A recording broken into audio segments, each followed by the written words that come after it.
this team, we're going to stand together and fight this disease. I come this way before, traveled through the open door, circumstances navigated the path, and life happened all so fast. No, it got lonely sometimes, you see, I know we couldn't make it, even when I'm offbeat, I still land on my feet, and nothing can shake me, cause I know life took a hold on me. I never. This is where I am destined to be. I'm not ready to give up. I believe in the miracle of life. Life's a break with no rehearsal. Learn quickly, they'll come for your role. Games can play, can't take it personal. Cause the devil is a liar. Telling you the truth, hey. It's only what you do, hey. Some things you gotta do, hey. It's fight for millions, take a second, see the blessing in it. With much expected, much is given. When I made the living, now I'm giving back to children. Never let the power come first before your happiness, yes. You can be the best if you go the distance. Mix a little sweat with your persistence. You know that the best things are never instant. Just shine up, let us see your brilliance. Get up, open up your eyes now. It's the moment of truth. No backing down. We're bringing it tonight. For the children, it's a given. You gotta give it, be a blessing. This my personal statement. Run the game like I'm ASICs. Learn and develop patience, determined to be the greatest. Yeah, bobbing and weaving, they changing up like the seasons. Indigenous to the grind, so I do it for all my people. Jabbing the competition, back up against the ropes. You fighting for recognition. I'm fighting just to promote equality where we lacking. Or cancer slowing our road. I'm confident we'll make it. We focus on common goals. Yeah. Give back, give love, giving something away. Never give up, stand tall to fight another day. 2 toes, 2 feet, I stand on the ground. I'm going back soon and fight this final round. Life's a break with no rehearsal. Learn quickly, they'll come for your role. Games can play, can't take it personal. Cause the devil is a liar. Telling you the truth, hey. It's only what you do, hey. Some things you gotta do, hey.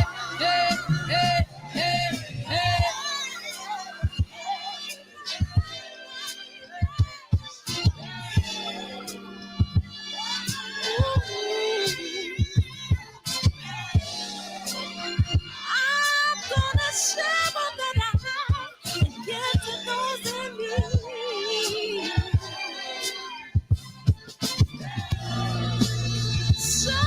What's up? Don't forget. It's DB's birthday tonight. Hey, it's DB's birthday. It's DB's birthday, man. And let me change. Okay, I'll do that in a second. And don't forget to subscribe, Cash App, and what else? Oh, and the film 9 Wives. Do not forget to watch it, purchase it. You know, all the links are in the description box. So I'm gonna push out your see if I can still do. I'm gonna play the song one more time. Let me edit this stuff one more time, so I can put the Cash App instead. Cancer is killing, millions and millions So I can. of people. Me and my team, along with Sam Watson and his team, we're going to stand together and fight this disease. Come this way before. Travel through the open door, circumstances navigated the path, If I can and life edit it. happened all so fast. No, it got lonely sometimes, you see, I know we couldn't make it, even when I'm offbeat, I still stand on my feet, and nothing can shake me, 'cause I know life took a hold of me. I never. This is where I am destined to be. I'm not ready to give up. I believe in the miracle of life. Life's a break with no rehearsal. Learn quickly, they'll come for your role. Games to play, can't take it personal. The devil is a lie. Tell you the truth. It's all in what you do. Some things you gotta do. Expect the millions. Come on, I can't. See the blessing in it. With much expected, much is given. When I made the living, now I'm giving back to children. Never let the cows fight first before you happiness. Yes, you can be the best if you go the distance. Mix a little sweat with your persistence. You know that the best things are never instant. Just shine, let them see it brilliant. Get up, open up your eyes now. It's the moment of truth. No backing down. Get up, open up your eyes now. It's the moment of truth. For the children, it's a given. You gotta give it, be a blessing. This is my personal statement. Run the game like I'm ASICs. Learn to develop. All right, there we go. We good. We good, man. Don't forget. It's DB's birthday. Hit him high. We hit him up. And I appreciate y'all coming in here tonight. And where's the buttons, man? Act like I ain't never been here before, man. What's up, man? I appreciate y'all coming in here tonight. Thank you, man. And man, so I just got word, man. Some more man. We gonna jump into Manny Pacquiao when Coach Kam comes. I know she's a big fan of Manny Pacquiao, so we'll jump into that topic when she comes in here. I probably got 5 or 10 minutes. But at the end of the day, man, did y'all see the Charles Conwell story I just got it. I just got it maybe an hour ago. He faked an injury. Did y'all hear that? He faked an injury to get more money from his promoter. Did y'all hear about that yet? Let me read it to y'all. Let me read it. Someone just sent it to me an hour and a half ago. Oh man. Here's what it says. Charles Conwell tells ESPN he faked a hand injury to withdraw from an April 8th NBCSN main event versus Ivan Golub on the advice of his manager, David McWater. The reason he was due to make $80,000, double the purse on Triller versus Mark DeLuca. McWater denies. Crazy, right? Craziness, man. This is insane, man. Insane, dog. Goddamn sane, man. Well, we can't win for losing, man. We cannot win for losing, man. So we'll talk about that before Coach Kam gets in here. And I'm very interested in what y'all got to say about that, man. Obviously, his promoter denies it.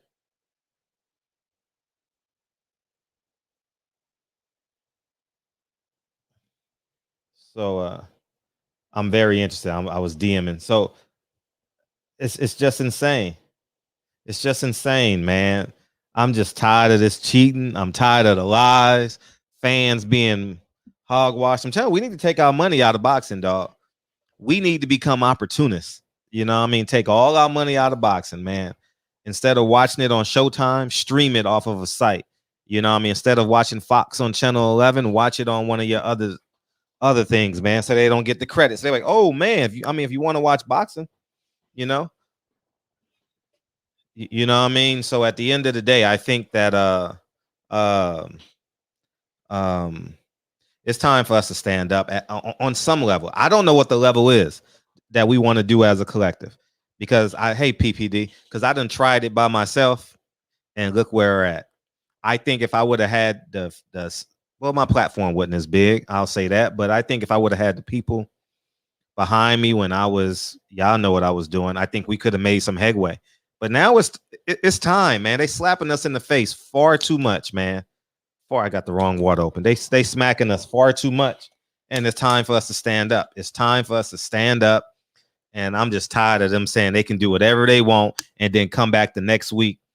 And so McWaters can just come back next week and promote another fighter, whether it's true or not.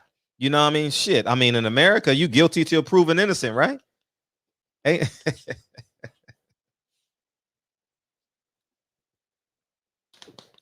Whatever the barbershop want to do, I'm with it. All right. Whatever we can agree upon in the month of August, whatever y'all want to do in September or October moving forward. No, all of them. I was just using that as an example. All of them. ESPN, Triller, all of them. As my boy from Jacksonville say, all of them. No, all of them. You know what I mean? We need to share sites so they don't get our viewership credit.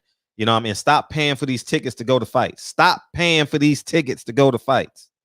You know what I mean? Stop buying these pay-per-views. Don't do it. All right? Just stop. In all. I'm just saying. It's time for the. How the hell can they do what they did to Michael Fox in broad daylight? They ain't even do it at 12:01. Well, they did do it at 12:01 p.m. instead of 12:01 a.m. So it's time. It's definitely time, and I'm here to stand with y'all. And I know it's going to impact some of our favorite fighters, but I'm willing to bet our favorite fighters will understand. All right, I understand it, but it's time. It's time for the fans to stand up. It's time. I know everybody gonna say, well, let's do it October 10th. I already know. I'm willing to do what the people want to do. I'll make a personal call to Deontay Wilder and let him know what we're doing. He will gladly understand. You understand? I have no qualms. I'm a big picture guy anyway, you know. But it's time. It's definitely time. How the hell can he say he can just say so casually, I'm not mad at the kid. Well, I'm mad at the kid too because he shouldn't have took that advice. But I'm saying he can just, I don't know, but it felt like, man, it feels like he's mad at his promoter and not disappointed he let the fans down. You get what I'm saying? I feel like he's trying to get back at his promoter instead of saying, you know, I let the fans down. He didn't say I let the fans down. I disrespected the sport of boxing. He's attacking his promoter. You understand? So so at the end of the day, man, box fans, happy birthday, DB. You know what I mean? So it's just you know, I'm not doing this alone. All right, I learned my lesson about that. You know what I mean? You know, so this is twice in 10 days where we've had evidence that boxing really loves you, H-Dog. It really loves you, J.A. Dixon. You know what I mean? And some of y'all about to fall in love with Coach Cam. You know what I mean? She about to pop in here any moment, any second. You know what I mean? And but yeah, man, appreciate you, box fans, man. Holla at your boy, man. Y'all see us pinned up in the chat, man. Holla at your boy, man. Why not? You know what I mean? Why not, man? He comes up here and, you know, I don't pay DB enough. You know what I mean? PPD and DB are underpaid. You know what I mean? I ain't got a check from this channel and God knows how long. We all underpaid. So take my underpaidness and support DB. All right. How about we do that? And then next March, right? Next March, we do the same thing for PPD. How about we do all of that? All right. Let's do that. All right. And let's rock out. So he'll come in and give his thank yous, man. Leave your name in the comment box. You know what I mean? For your boy, leave your name there. And not that one. I don't want that one there. I want that one there. And we'll do it like that. We'll do it 3 times. You know what I mean? And so that's where we're at with it. And yeah, so I'm just excited to be here, man. And let me tell you about that 11 o'clock, ending the show at 11 o'clock. What a difference. Wow, I was so much more alert this morning. True, April, my bad. I knew it was in the springtime. PPD. Let me know when you're ready, Coach Cam. Let me know when you're ready. Give me a thumbs up or something. We'll rock and roll. She's ready. How you doing, Coach Cam? Turn your phone the other way. You know they want to see all of you. I don't know how to like the way my Just desk turn it. sits Just turn it the long way. Yeah, just turn it the long way. like this. See? Now you gotta just point it up a little bit. Now you gotta point it up, tilt it a little bit more. Ain't this a hot mess? Look at this. Like that. Yeah, see now you're good. See now you can do any interview anywhere in the world now. Can I go like this? Yep. Now we see your hands swelling. How you doing? No. How you been? Man, I've been busy. A good busy. So yeah. Yeah, the last time we spoke, you hung up on me. No. Wait a minute now. Hold on. I was like, was it the beer? What was it? No, my phone overheated, and I was like, I gotta get me a new phone, yo. PPD told me, and thank you for coming back. Thank you for coming back. So I saw you on Ellie's video. You went and saw Manny Pacquiao work out?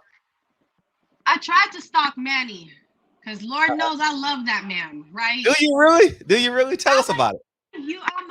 I'm a huge fan. Let me show you. Look. That's all Manny right there. That's all Manny. Okay. It's a hot mess. And he's definitely worthy of it, man. I posted on my social medias the other day. I was like, man, what a humanitarian that man is.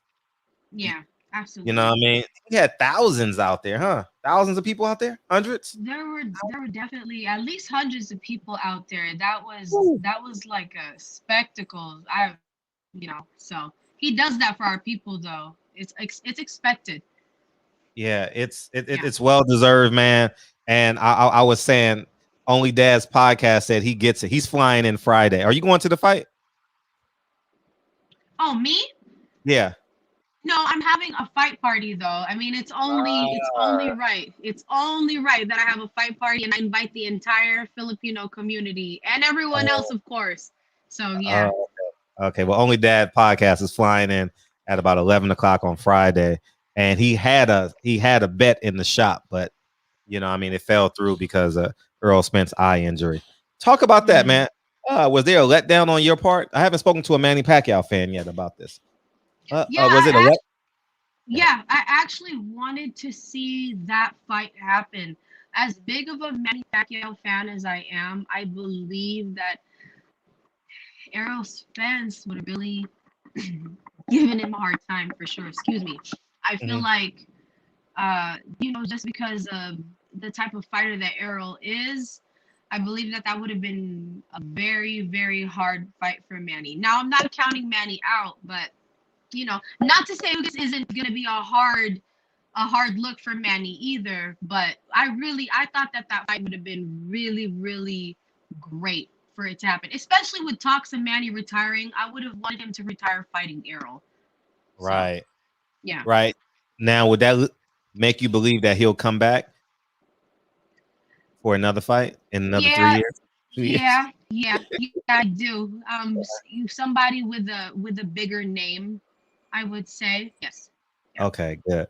Oh, because we got tickets for sale in the shop. Patty Deans, she bought tickets. She's selling her ticket. I'm selling my ticket, and we got 3 tickets for sale in the barbershop. So if anybody's interested in buying tickets, holla at us. You know what I mean? And when is the election in the Philippines for president? Oh, I don't know. I thought Manny was the president. Well, he basically is. He's definitely the people's champ. You know what I mean? Right. He runs the whole country. Man, it's beautiful to see people like waiting on his run route. Isn't that beautiful? Yeah, I mean, I think I've said this before. In the Philippines, the crime rate is really high, especially in the poor parts. But when Manny fights, it all stops. He's a crime stopper. The crime will stop. Granted, it's only for a few hours, but it stops. That's the impact he has on people. So. Right. So you say you've been rather busy. So, I mean, I'm pretty sure everyone is rather interested for various reasons. Why you been so busy? I got a whole stable of fighters now. I mean, I'm not sure if you're familiar of I have a coach now. He's my head coach. His name is Trevor Zambrano. He's actually been in the Canelo camp. He's worked with a lot of world champion coaches like Manny Robles, and you know, he brought in a whole stable of fighters for me. So now I'm actually in a professional camp. My boys are fighting September 5th in Dubai. So that's the first thing that's going on my list right now. You going to Dubai? Yes, I am. Congratulations. Thank you. Congratulations. You're fighting Yeah. on what is it called? The promotion company? Oh, What Legacy? I believe that's the name of the promotional company. I know that oh my gosh, what is that man's name? I speak to the promoter almost every day because of my passport. But I believe that's the name of it. It is in Dubai. It's at the La Pearl. The place is being headlined at the fight is being headlined at the La Pearl. Mhm. And I have Lawrence King. He is gonna be on there. And I mean, if you guys don't know, Lawrence is he's an amazing fighter. IQ is like at a 10 when it comes to boxing, and he is Canelo's main sparring partner. So he is fighting in Dubai September 5th. And then Tatum Beltran, who's also professional, he's also fighting in Dubai. He's also another amazing fighter. Both destined to be world champions. So That's dope. yeah, it's been a great road for sure. Now, when you say head coach, so what role would you play? I am the assistant, and I do take care of the boys' nutrition, their recovery, and a little bit of the strength and conditioning.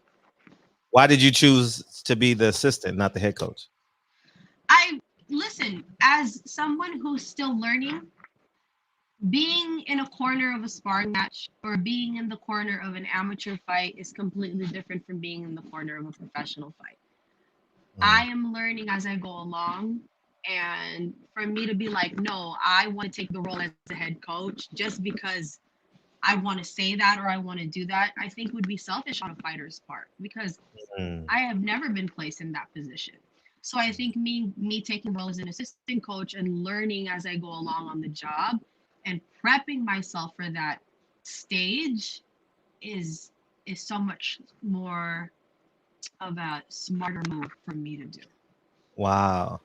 If you know, if you want, you could take us behind the scenes. You could take the barbershop behind the scenes, and when you're in Dubai, you could send me videos through WhatsApp, and we will gladly post it. And you'll get a few thousand views off of it, and it'll build your brand. You know, you're more than welcome to do that. You know, and thank you. Yeah, because it's all about brand building, and when they see you moving like that. Now when you come back to America, they're like, oh, Coach Kam, you know, I seen her on the boxing place. I seen her in the barbershop, you know. Yes. Now you rocking and roll. Now the fighter's gonna be like, I want to train with her. Right. You know. Right. Yeah. Congratulations. How did that come about? Take us behind the scenes. How does that work? Dubai? Yeah, how does that work? How does that work? So phone calls were made, you know, we sold the boys and they got the gig, basically is how it goes. You know, Trevor knows a lot of people, Lawrence knows a lot of people, a lot of connections were made, and we were blessed enough to get this opportunity. My boys were blessed enough to get this opportunity to showcase their talents on a big stage in Dubai. So yeah, Money in the Ghetto says you got to bring Trevor on. So Trevor was the Trevor is right here.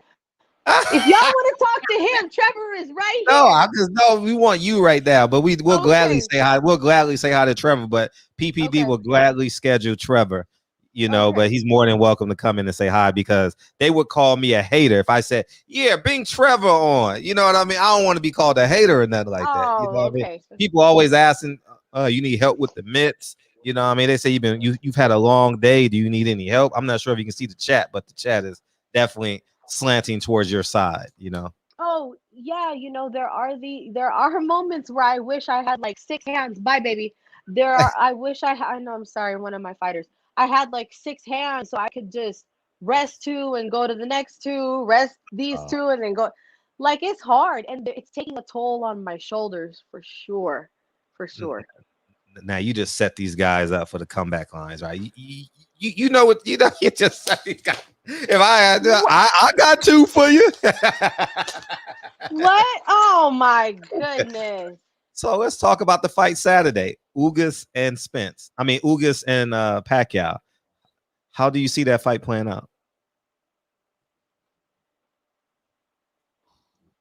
I think I think Ugas is going to give Manny a hard time. Not as hard as Errol would give Manny, but I still think Manny is going to come out on top. I think Manny is going to take the win. And you know, if he does, I feel like he will come back for a bigger fight and then he'll retire. But me and the head coach were actually just talking about that earlier. He also believes that Ugas is going to give Manny a difficult look. But all in all, I think Manny, you know, he looks sharp still. He looks sharp. He looks great. When I went to his media workout at Griffith Park, you know, he had took his shirt off and he looks cut. My goodness, like his weight cut looks great on him. He looks Wait, fast. He still looks like he's got it. So yeah, I think he's gonna take this one for the he's for the hometown. he's never been Hmm? over 147. I've never seen him over 147. He always weighs in at 145. You know, 145. He's Right. never. Yeah, he does a great job with his weight. He does an extraordinary job. Give Hold us on, the. wait. Come here, Trev. I know you want to say something.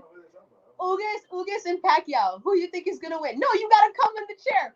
Trev, come on, you gotta. I want you to meet Fred. Fred be picking on me sometimes. Come here, Trev. Meet my head coach. Hold on, right there. No. Break it down for us, Trev. Trev, break it down for us. It's a very How you- difficult fight. Ugas obviously, you know, he sets up his offense in a very tricky way. He's very difficult with his head movement. We know the Sean Porter fight was a very difficult fight. You know, I'm glad that I wasn't a judge. That was a hell of a fight that they had. The truth is that I don't know if Ugas is going to be that much easier of a look than Earl. Not to say that Earl was an easy look. It's just to say it's a very difficult matchup. Obviously, a lot of us are pulling for Manny because he's a living legend. I mean, for God's sakes, he's out there. He's still fighting, and he's still fighting young men that are in their prime. So the fact is that with Earl's, stepping down and Ugas stepping up for the opportunity, if I really had to pick someone, my heart is going to go with Manny. But logically, I'm kind of looking at Ugas, and I think that Ugas probably Really, yeah, just really. because I Why? don't think. Tell us.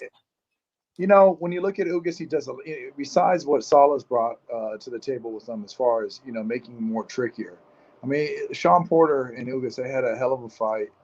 No one wants to fight Sean Porter. Sean Porter's just he's basically like a bowling ball, right? He's going to come over there. I don't give you're not going to look good against him. Think about the Sean Porter fight with the Earl fight. Earl didn't look spectacular in that fight. It just so happened that if I correct, it's been a long time since I saw the fight. But Earl dropped him in one of the later rounds, and that was sort of the defining, factor that Earl got the win against Sean. We'll look at the Ugas and the Sean fight. That I know styles make matchups, but there's something about the way that Ugas works his offense. He's very good with the slips. He's very, he'll move him with one direction, fade out to the other direction, let his shit go, and the next time he might move one direction, go the other direction, then go the other direction, and hide his attentions and let his shit go. He reminds me of Castano. With the way that Charlo set his shit up, which is he's a craftsman. There's a lot of old school shit that he has. There's a lot of tricks that come with the trade with them, and I just don't know if it's going to be an easy night. Now that being said, man, he's a fucking living legend, and we obviously know that he's aged, but he hasn't really aged like that. Whatever he's doing, he's living a great life, and I know that he's a religious man and. He's probably treating his body right. And he's also a man with a lot of responsibility, being that he's in the government and so forth. But, yeah, looking at that matchup, it's still something to be said, which is they're putting him in there with a young lion or a guy that's still in his prime. Now, I know Ugas has 4 losses. Obviously he lost to Sean. I believe he lost to Emmanuel Robles a long time ago. But he had, 3 losses sort of early on. The Sean loss, I thought, should have been a draw. So, putting that all aside, I still think it's just a very difficult fight. It's the same thing with Earl. I thought that Earl was going to win the fight because everything on paper says that Earl should. But if you ask me if, with my heart is going to go with Manny because Manny's a fucking, he's a living legend. So.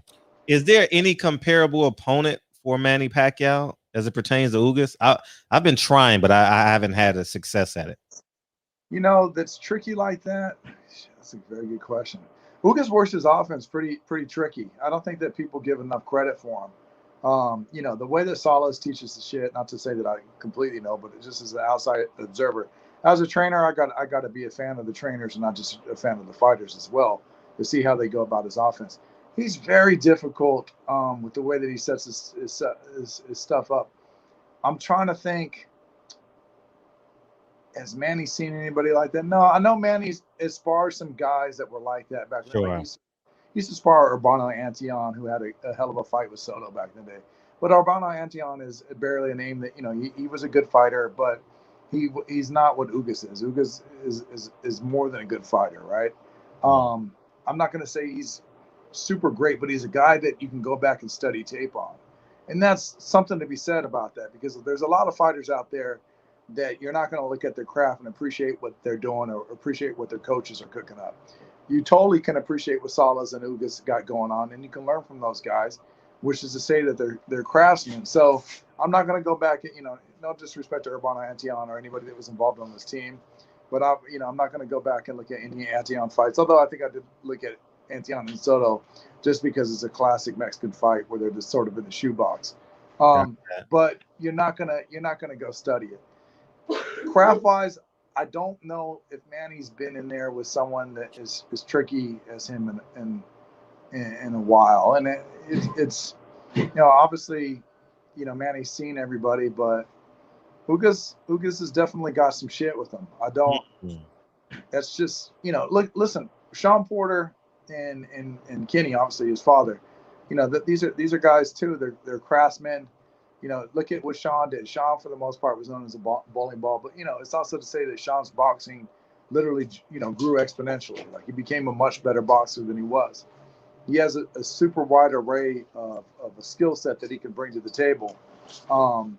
And like I said, if I was scoring the fight, I would have probably scored it a draw. I thought it was a very close fight. Now, I know styles make matchups. You know, I don't want to reiterate that bullshit again. You know, tough fights. Yeah, and before you go, DB may have one question for you too. But Only Dad's podcast said Manny Pacquiao going to TK Ugas in the 10th round, and only you can respond to that. Manny have fought every style of fighter. I agree. Manny's definitely fought every style of fighter out there. But it's something about, you know, styles make everything in a sort of cerebral way that they go about approach. Listen, I had a fighter. One of my fighters actually sparred Castano that I worked with Charlo. And if anybody would ask me, you know, I'd say, hey, look, Castano is absolutely not a pushover. The guy has got some shit with him. He knows how to set his shit up. He's a very cerebral guy. He's very smart. The thing about boxing is that, especially for the fans out there, everybody out there, is sometimes you got to you have to let pragmatism sort of reign. Now, when I'm talking about these things, like I said, you know, Manny or arguably we could be having a discussion. He has the most accolades of any fighter ever in history. I mean, you're talking about 8 different divisions, or, you know, he's a fucking monster, right? So we know that he's a living legend, but sometimes we have to put that you know, that shit aside, and we have to sort of discuss the matchup. I only say it just because it's gonna be a difficult matchup, and it's also to say the acumen of Salas too. Salas is not you know, this guy was a Cuban national coach. He's done a hell of a job with every fighter that he puts his hands on. You know, Jorge Linares looked incredible with him. So, Trevor, who wins with Ashton versus Shakur in 1 year? That's a hell of a question. Yeah, so obviously Shakur Stevenson is an incredible fighter. They're asking about Ashton H2O Silv, who's also an incredible fighter. He only has 4 fights. You know, it's another young man. If nobody's had the chance to look at Ashton H2O Silv fight yet, they absolutely should. They're gonna be mad at themselves if they didn't, because it's like one of those things where you get to look at your friend and say, I've been on this. I've been knowing. Wow, okay. Yeah, anybody out there that get an opportunity to look at this young man, he's a special young man. As far as matching up with Shakur in a year, you know, I might say that probably that's not going to happen. But he's definitely a young guy out there. He turned pro at 16. He has 4 wins. He's 17 now, and definitely expect to be a household name in the future. So, what role did you play in Canelo's camp? So Canelo, you know, he had it ended up being a really good relationship. We had Lawrence out there to help for Billy Joe Saunders. Lawrence also was out there to help with Danny Jacobs, right? So we know Danny Jacobs switches sometimes to southpaw. The role, I have a really good working relationship with Eddie and those people, because there's, I was there. It wasn't just that I was there with Canelo. I also had my heavyweight working with Andy Ruiz when Andy Ruiz was getting ready for Chris Arreola. So I'm in there 6 days a week, and which they're in there 6 days a week, Monday through Saturday. Wow. So, I'm pretty much living in San Diego. They got us in a great condo. Like I said, I got my big working with Andy Ruiz, and I got Lawrence King working with Canelo. My big his name is Amir too, the Pharaoh. Not to leave his name out of it, but yeah. With the great thing about, I got so many great stories about Canelo. I think one of the things that was most incredible about Canelo is that he'll sit down and explain anything to anybody. He's a really, really giving guy. I have one of my fighters from New York out there, from the Bronx, Nehemiah Williams, and he's just a young fighter. He's only 3-0, and he sat down and it would show him things and so forth. And the other thing that I can say about Canelo, which I thought was incredible, was that when we were being successful against him, Canelo, there's one story I think that's kind of cool. Canelo came over to the corner so that he can hear the instructions that I was giving the fighter when we were having just success in that moment. Not to say that we were having success overall, right? But we're getting something done in that moment. And the fighter looked at me and he said, "Stop talking. He's over here to listen to us, to the instructions." Mm-hmm. And Canelo looked at me and smiled in like this nefarious way, right? Mm-hmm. And so you hear about these stories with Kobe, you hear about these stories with Michael Jordan. Yeah. The guy's great. And you kind of bring that in there, and that was this Canelo moment.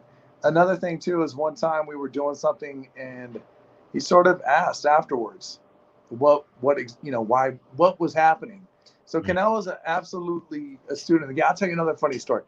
Bob Foster is this old school fighter that used to do these like really ridiculous feints, like jerking and shit. Yeah. So we're fucking around, and we're sparring. I said, "Do the Bob Foster." And Canelo looked over and he goes, "I know Bob Foster," and he started doing it back. But Bob Foster, for the average boxing guy, people aren't going to know who Bob Foster is. But Bob Foster, for people out there that really know boxing, it's like knowing Niccoloni Loci or something. Like you're really going to have to be a boxing guy to know that. That guy, probably when you hear about stories of Jordan, you hear stories about Kobe, about them knowing tapes, about them knowing percentages and statistics. This is a guy that really knows his shit. Outside of that, obviously, it was an incredible opportunity to be in there with Eddie. The thing that and Canelo and Andy and everybody else. The thing that I walked away with it, which was that we needed to all be better. We all needed to be more serious about our craft, more disciplined and more diligent, and also know that if you expect greatness, that comes with repetition and just getting in there and doing the same shit over and over again. Because I assure you, that's what they're doing.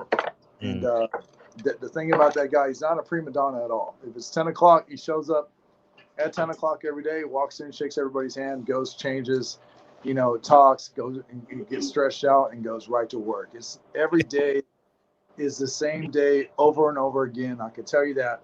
So when you hear him say it, he's not just capping. So, okay. And my final question before DB, and so we give Canelo hell in the shop. When I say hell, and DB will gladly bring the reign. But before I hand over the reins to DB, plant Canelo. Yeah, difficult fight. Listen, the thing that I like about Caleb, just to be honest with you, is another guy that's just ultimately dedicated to his craft. Well, I was over at City Vegas, and we were there probably. We were in Vegas a couple times in the last 3 months. Wow. Same thing with Caleb. If you're at City Boxing and you go to City Boxing, he's always Caleb, there. There's going to be a window there that Caleb's there and he's not just there for an hour. Caleb ain't showing up for 90 minutes. Caleb's not going to be there for 2 hours. Mm-hmm. Caleb is going to be spending 3 to 4 hours of his day inside the gym, and there's a conversation, and there's a very intellectual part of it. There's a very cerebral part of it, and they're sitting there and they're talking and they're strategizing. Because strategies, I think, for the most part, when you're looking at trainers, and Justin Gambler's a hell of a trainer, I don't think that people give enough, Caleb's trainer, give him enough credit, right? Especially what they got cooking. And in some ways, it too mirrors what Eddie and Canelo had cooking, right? Because although Eddie's went on to have more accolades, but it still has that youthfulness to it. And you can see that there's that same sort of sediment. when a matchup like this happens, it's very exciting for me. Obviously, the one thing that I could tell you, the one defining factor that I could tell you that I think that is something to keep in high regard is the oh gosh, what's the word I'm looking for? But basically, like how stable and sturdy Canelo is. He's an incredible sturdy guy. I can see that. He's a very, very, very, very powerful guy.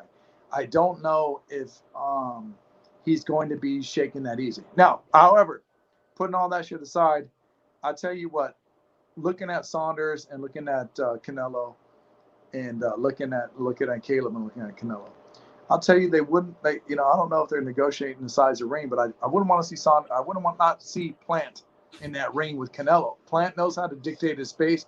He's also way more educated with his feet. You don't see him doing a lot of not to say that when Caleb moves, he's the type of cat that when he moves, there's intention to everything. Sure. And so when you have a dude that's moving, he's slipping one way and then, pivots and slipping one way, then he falls out the other way and he attacks you from that direction. Or if he's bowing one way and he's thinking bowing, he up jabs you and then he swings you the other way and hits you with a hook. He's a very educated guy. The thing that I think could be a very kind of a strategic matchup, which I'm excited to see, is how they're both going to handle their distance, because they're both very, very, just the acumen for distance that they have is just fucking incredible, right? They're both good at controlling the pace. They're both good at offsetting each other. They're both good with controlling the clock. They'll shoot a hard jab, step off, feint you. This is shit that Caleb does, versus maybe something what Canelo does is he might, squat, get under your jab, feint you, take you off to the side, measure you, so forth. So I don't know. I will say this about Canelo, though. Obviously, Canelo's had some hell of experience out there with guys that he's faced. Gosh, him and Manny Pacquiao are the only active fighters that have faced as many Hall of Famers as they have on the game. As far as, we had to put Floyd on the side. Obviously, Floyd is Floyd, but he's fighting, not knocking him, but he's fighting social media people, which I totally understand. He's a living legend. Good. Oh, you got a phone call. You got to wait. You got a phone call. Can't hear you. Okay, now you're back. Now you're back. Go ahead. As far as that, what we got going on with Canelo Plant, difficult matchup. If I had to pick one, I'm probably going to lean towards Canelo.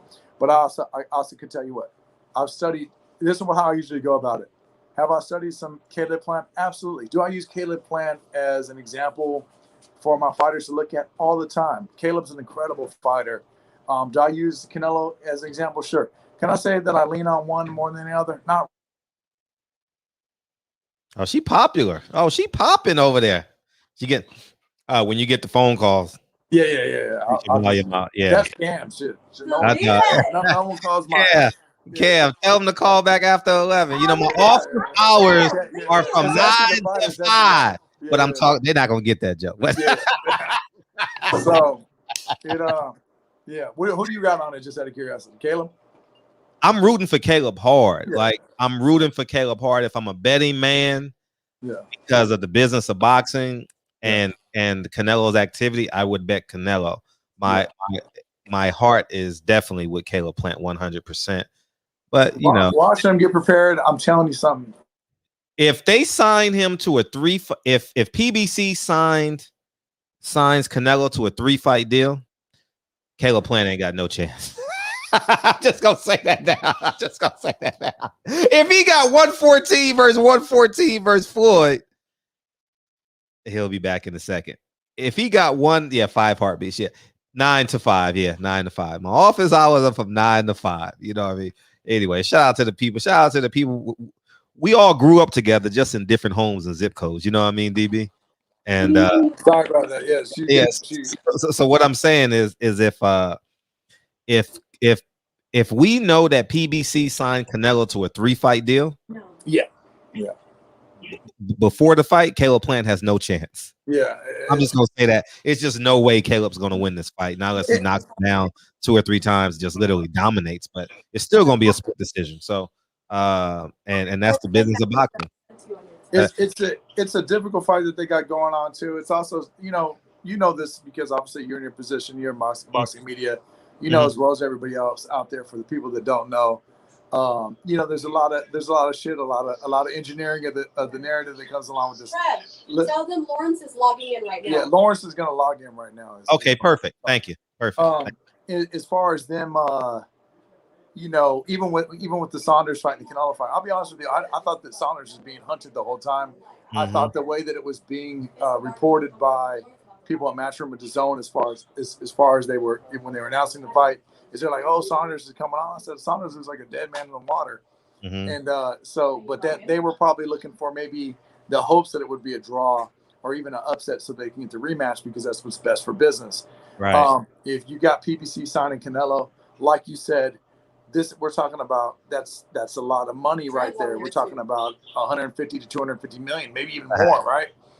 Maybe 300 million. So that's a lot of fucking money. No one wants to put the fork in the road on that shit. And these are just things that happen in boxing, and I think that to talk about them out in open is okay, just so folks do know, and hopefully that whoever is the winner, that we see a clear win right down the middle. So not to say to take that anything away from either one of the fighters is a side, but these things exist, and that's the real thing. But to be just knowing Canelo's character as a person, and the guy's highly competitive. I think all greats were. I used to be around Shane Mosley a little bit. That guy was so competitive. He would play quarters against the wall. Oh, until he kept winning. If you mentioned snowboarding, he said, "Let's go snowboarding right now." You ever do the park? If you basketball, these guys that are the alpha males, they're just highly competitive dudes. Fred. So. Yes. Can more than one person be on this interview?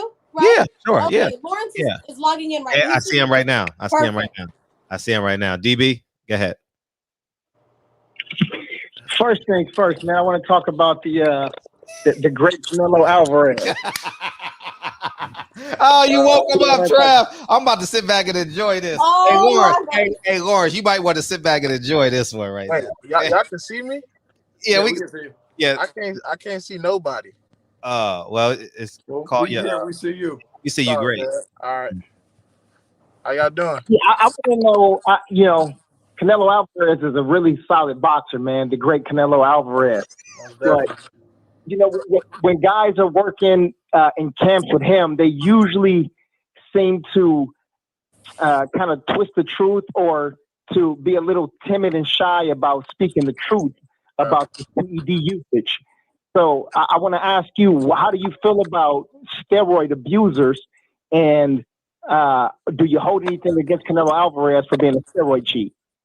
I don't know the truth behind it, so I can't say nothing about it. Hey, but Canelo is a phenomenal fighter, so can't hold nothing against him. If he took steroids, shame on him. But I don't really know.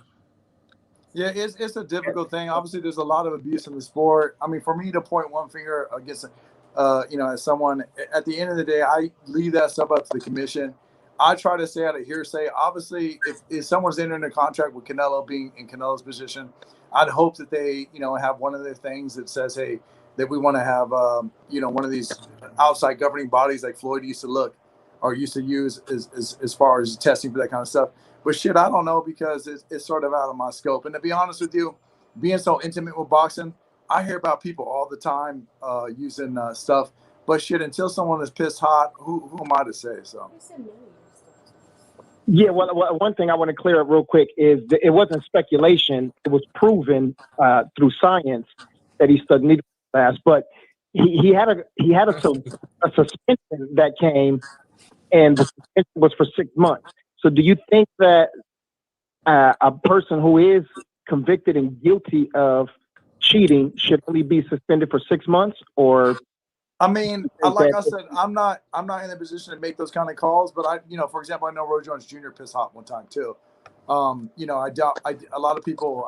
We're not going to look back at Roy Jones and probably take him to task on it.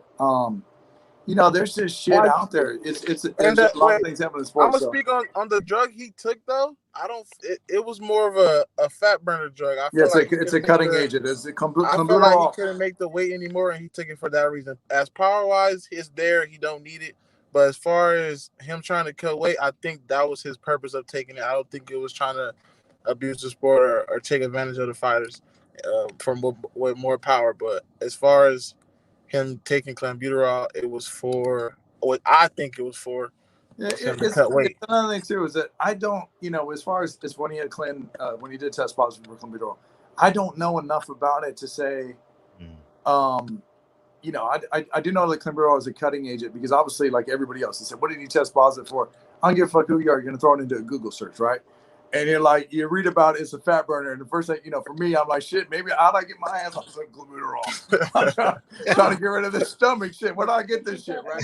And so when I go back and, and take a look, I can only go back and hear what they had to say. I know there was an interview with Victor Conti where he was talking about what Billy Joe had came out would tested positive for, I guess, mixing a nasal spray. Yeah, a nasal spray with some other shit that he goes out and says, hey, this is 100 times more effective and much more dangerous than what Canelo was using, right?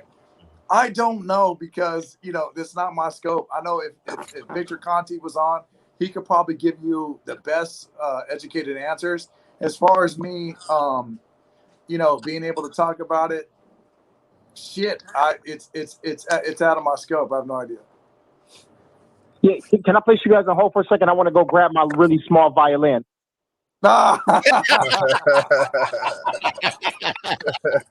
Shit, grab a cello.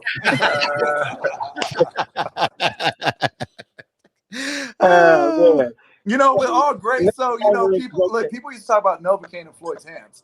You got to remember this shit, right? People say, hey, people were running around saying that Floyd was putting Novocaine in his hands, and that's why he didn't want to fight outside of Nevada and so forth.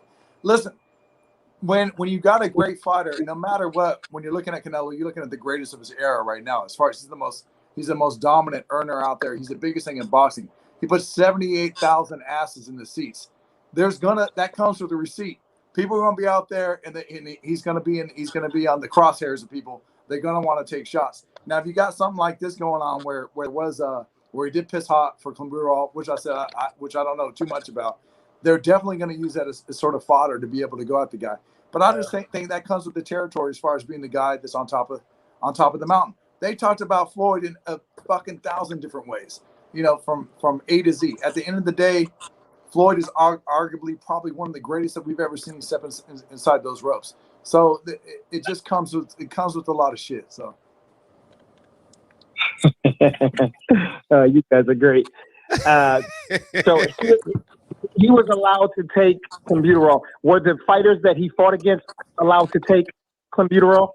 I don't think, like I said, I don't think he took it. He shouldn't have took it. If he knew that it was a performance enhancement, then he shouldn't have took it. But if he was using it to cut weight, it's whatever to me. It's a lot of shit out meat there, that he ate in Mexico. Huh? So it wasn't in the meat that he took in Mexico. I thought it was carne asada. That story was crazy. That story was crazy. I heard it was in 3-post. What, the dollar tacos? No, listen, we can all joke aside and shit, but like the thing too that I always try to remind someone that is, not with Canelo, but with anybody, clenbuterol is not going to make you better than at your craft. Yeah. It might take a fat boy and make him skinny. Clenbuterol is not going to get you the knockout. Clenbuterol is not going to give you any better timing. Clenbuterol is not going to make you sit there with Eddie and practice hook after hook or straight after straight. And y'all would be great lawyers. And oh god. So the truth is that it's I don't even know why. Man, this fighter got 15 pounds to lose, man. He got $1 million payday, DB. Hey, fighter A has 15 pounds to lose in 10 days. Yeah. I got an idea. Clenbuterol. Hey, definitely definitely being around how they operate their camp and being there every day. I can tell you that we never saw anything like that. I don't think that this guy is so dedicated to his craft. The guy works out all goddamn day. It literally, it's like a movie. Like it doesn't make any sense. You're also talking about a guy that at 6 o'clock in the morning had a runner that just would push the pace. The guy was just an incredibly fast runner, so that he can go out there and try to keep up with them. He's just a different kind of guy. And when we look at his body, obviously people are going to say some shit, but you know what? His shit comes from hard work. When the guy leaves the goddamn gym, he takes his ass to a golf course and he plays golf for another 3 or 4 hours. He probably is active literally from 6 in the morning until 6 at night for 12 hours a day. So he's just a different cat. It's like, remember hearing about, you heard about Rico Jr. playing basketball before he fought Vinny Panzania? Yeah, I remember that. Different cats. These guys are out there, different cats. So hey, DB, Canelo about to win a Nobel Peace Prize, man. Absolutely. This is great. Hey, Lawrence, you 9-1, dog. 9-1, man. Yeah. My brother, Presidential Mike, in the chat, he said Canelo used to gas in fights before he popped dirty and pissed hot. Oh, this is true. Yeah. He used to. He got that. I don't think that's something to be said about training, though. A lot of fighters used to gas in fights. The guy has a really good anticipation of what the other fighters are going to do. He controls the clock and he matured the shit out of himself. You know, when you're looking at Canelo that fought Ricky Hatton's brother, Matthew Hatton, it's not the same goddamn guy. This guy right now, when we'll spar him, we'll watch him go 8 rounds and just work on defense. We'll watch him go 2 rounds and just work on feints. We'll watch him work on specific things. When people look at this cat and say, oh, he used to gas and so forth, so I guess he's on EPO, erythropoietin or some shit like that. That's some bullshit. You know, the truth is that man knows how to control the clock, and, you know, especially with his physical presence, he knows how to put that pressure on you. So you can't take away from his boxing acumen. And I think it's very nearsighted to not introduce that in the conversation. This is not the same guy that lost to Floyd Mayweather. When I see Floyd Mayweather clips and Canelo clips, you know, from 7 years ago, it's just not the same guy. There's been an incredible amount of maturity. He's 30 years old. He's no longer 23. He can control the clock. I guarantee if he wants to go 15 or 20, he could. Easily. Wow. Let me ask you guys this question right here, you wise boxing gentlemen. What does competitive advantage mean? I think there's an incredible amount of this. Competitive advantage is so exponential. You got fighters that know how to control their body language. You have fighters that do, you know, rituals as far as when they're entering a fight. You got fighters that when they go to touch gloves are always trying to touch on top. You got fighters that are going to make, you know, sure that their foot is going to be the first one that moves before the round starts. You got fighters who are going to make sure they fire the first feint. There's so many different ways of the competitive advantage. For me to say that this competitive advantage that you want to categorize in performance-enhancing drugs, I know too much about boxing just to put it on that. It's such a wide array of different shit you can do to be a winner.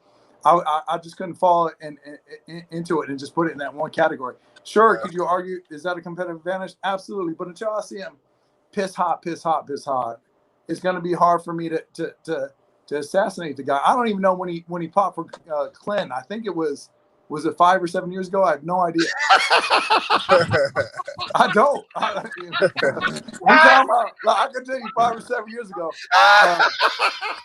5 or 7 years ago. Man. Y'all good, man. 3 years ago. 18, man. 5 or 7 years ago, I was training Malik Scott when he fought for Derek Chisora, and he lost the title, okay? I don't talk about Malik. You know what I'm saying? What the fuck are you doing 5 or 7 years ago? In boxing, that's a long time ago. Malik is now the trainer of Deontay Wilder. Yeah. At that time, we were in London together. So, you know, for me to talk about whenever he pissed hot, it was a while ago. So Right. All things popping TV says Clem helps breathe, and that's a fact. Hey, Coach Cam, why don't you get another device and beam in so we all can hang out? Why not? Y'all doing too much. Why don't you just get another device? I'm listening. Where Lawrence at? Y'all talk to Lawrence and my head coach. I'm listening. Wait, no. When I got something to say, I'm gonna say it. Trust me. Okay. All right. Go ahead, DB.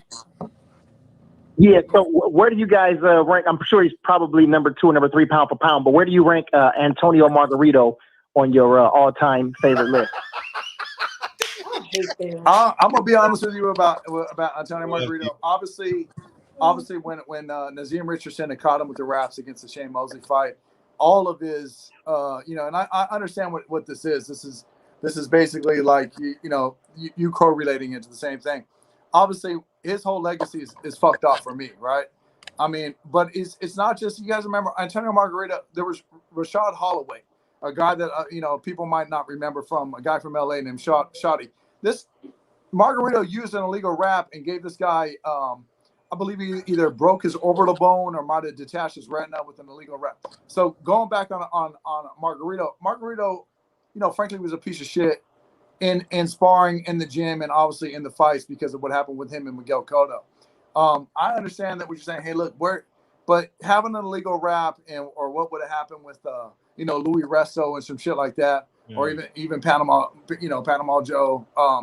I just can't just all bundle them in together, because I'll tell you what, if I'm asking you right now who has the number one highlight video of all time as fighters, to me, no one compares to Roy Jones Jr. highlight video. But I'm gonna keep it 100 with you. He pissed hot, and so it's like if I mention Roy, are we gonna start taking up? There's a lot of guys out there you start looking at. We're gonna start having to take tasks for. I love Evander Holyfield. The fact is that many people, with Evander and so forth. I'm not here to fucking point fingers, because that's not my job. There's a lot of performance enhancing drugs in the business. We know this. Even the brothers from DC, who I'm also very big fans of, coming out of the Headbangers. I'm not gonna say their name. We know that they pissed hot. They got caught with who?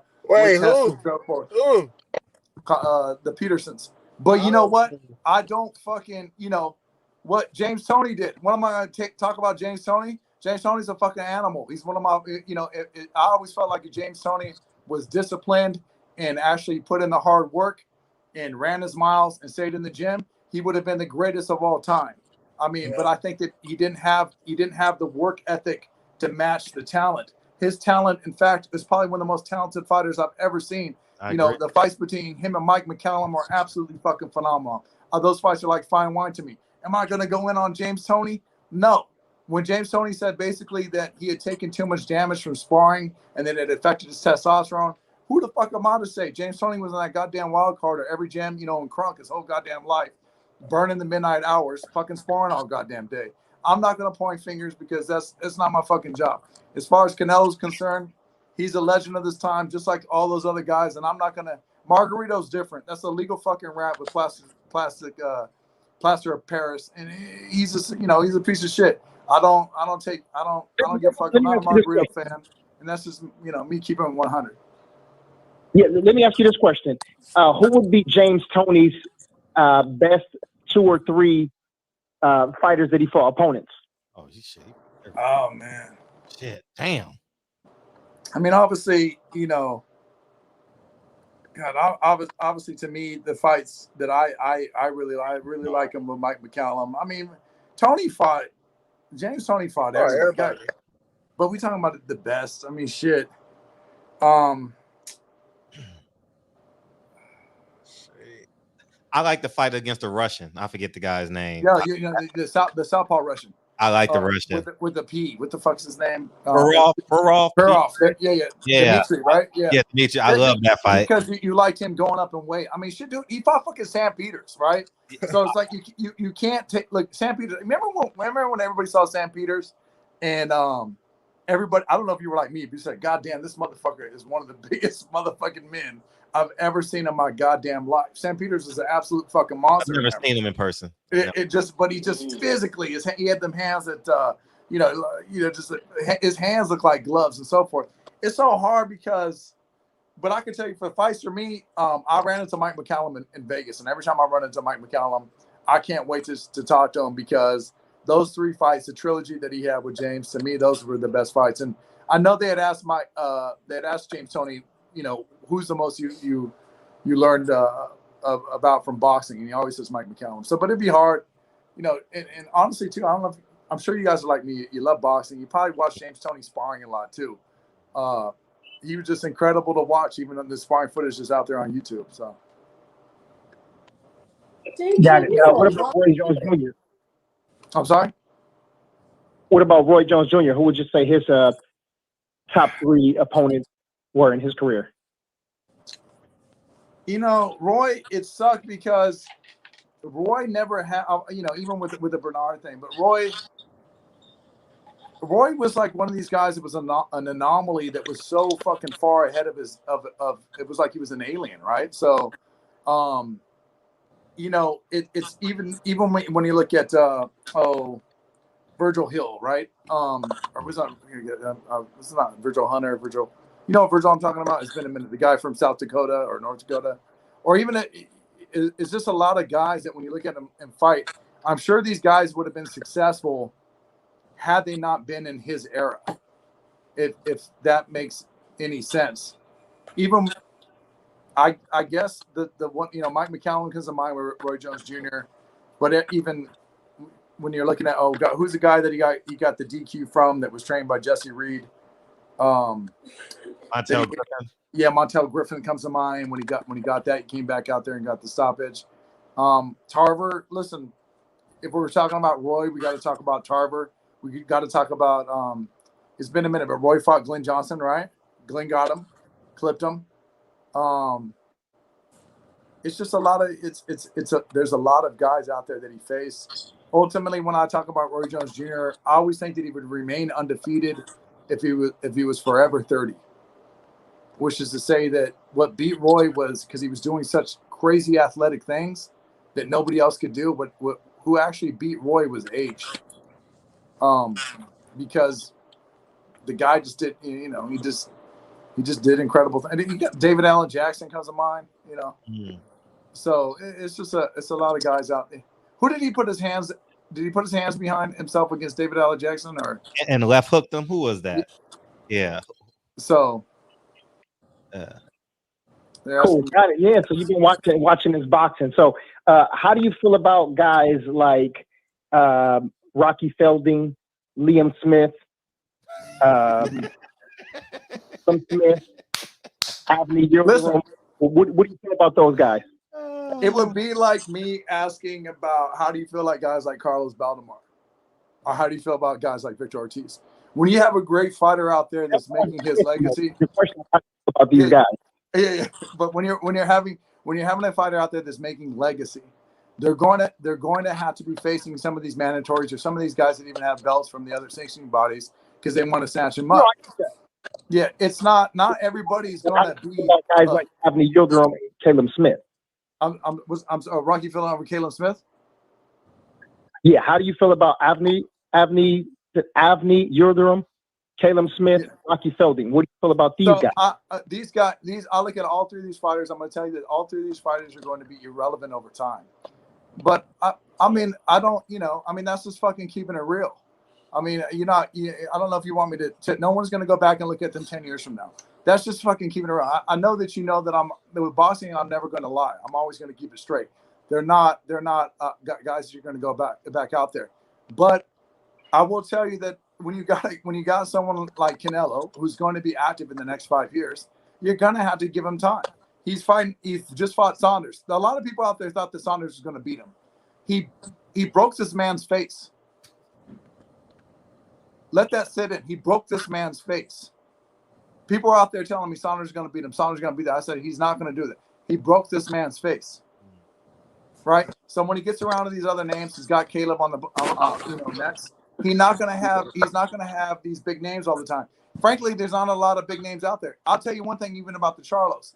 The Charlos were talking a lot about they wanted to face Canelo, but now they're saying that they want to stay in their division because even guys like that subconsciously know that he broke man's face, and that's keeping it 100. Nobody's out there eager to fight him either. I mean, obviously you're going to fight him and make 9 to 12 million. But, as far as those other guys you named, yeah, you're right. These guys I'm not looking at none of their fights. You probably knew I was going to answer with you straight. I'm not looking at any of their fights. I don't think that they're relevant and shit like that. But they have belts, and at the time, it seemed like good business. And I guarantee he'll get 2 bigger names, and then he'll probably go to some name that we're all going to scratch our heads and be like, well, why is he fighting him and so forth. But the one thing that you could say about all the greats, Floyd included, Manny included, Oscar De La Hoya comes to mind. Guys that go after multiple divisions, guys that go after multiple belts. These are men that don't just go in there and do a Gennady Golovkin thing, which is to sit on one weight class his whole career. These are the alpha males. Canelo, Floyd, obviously Manny. You know, Shane comes to mind too. Cotto. You know, these are the special men of our era. Right. So is Gennady Golovkin special or no? No, I'm gonna be honest with you with my Gennady take. I don't think that Gennady is you know, when Gennady beat Bernard Hopkins' record for the most middleweight defenses for the titles, a part of me kind of died, to be honest with you. I held Bernard in a much higher regard. That's not to say Gennady's an incredibly great fighter. Obviously, I think that he's going to go down and be probably you know, but he's not as special as these guys that get multiple different, you know, multiple divisions. I mean, that's just, listen, that's not me. That's not my opinion. This is accolades of what you get in boxing. So is that, I mean, because you said he's not that special, and you also said that he sat in one division. I understand you're saying that you're looking at Canelo's. I can already see where you're going with this train of thought. You're looking at Canelo's fights against Gennady as being two of the biggest fights as he had. But I'm talking about, the truth is if Gennady was a man, Gennady would have went and got Andre Ward and made that happen.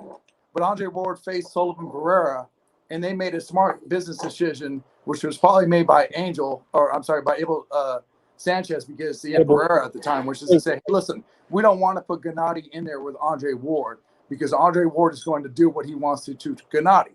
The truth is Gennady sat at that thing, sat at that division. If Gennady was a man, he would have went to 68 and 75. Just like when Canelo was a man, he's marched his ass all the way up. So you got to remember, Gennady started at 160.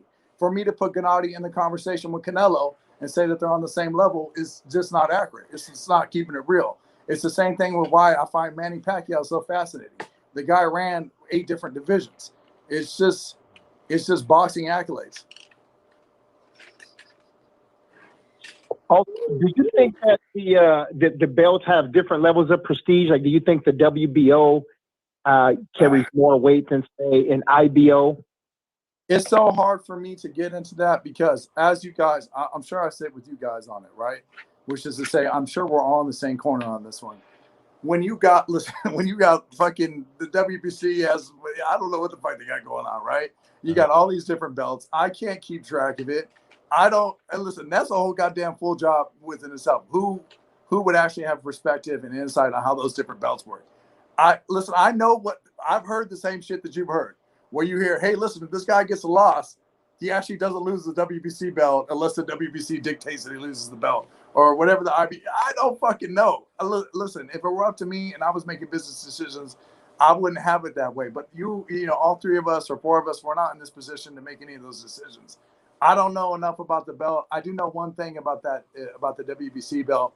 It, in a lot of ways, is the most recognizable belt for everybody. It seems like when you see that green strap, I know that it has a narrative with it, right? But outside of that, any world champion with any sanctioning body out there, man, you got to take your hat off too, and you know that whatever their path to get there was they went through a lot of shit to get that fucking belt. And you got to respect them. I'm just talking about the marketability and my ability to recognize myself. Yeah. They said one of the coaches over at the gym was a dancer. Is that you? No. What, dancer back in the day? Who said that shit? No. Somebody was a tap dancer. I used to tap dance back in 1986 with Greg Leon. I was in that movie Tap. You remember it? I was in that. Hey, what's up, Kai? I'm roll that shit. Y'all wasn't ready for me. Y'all think I'm this motherfucker.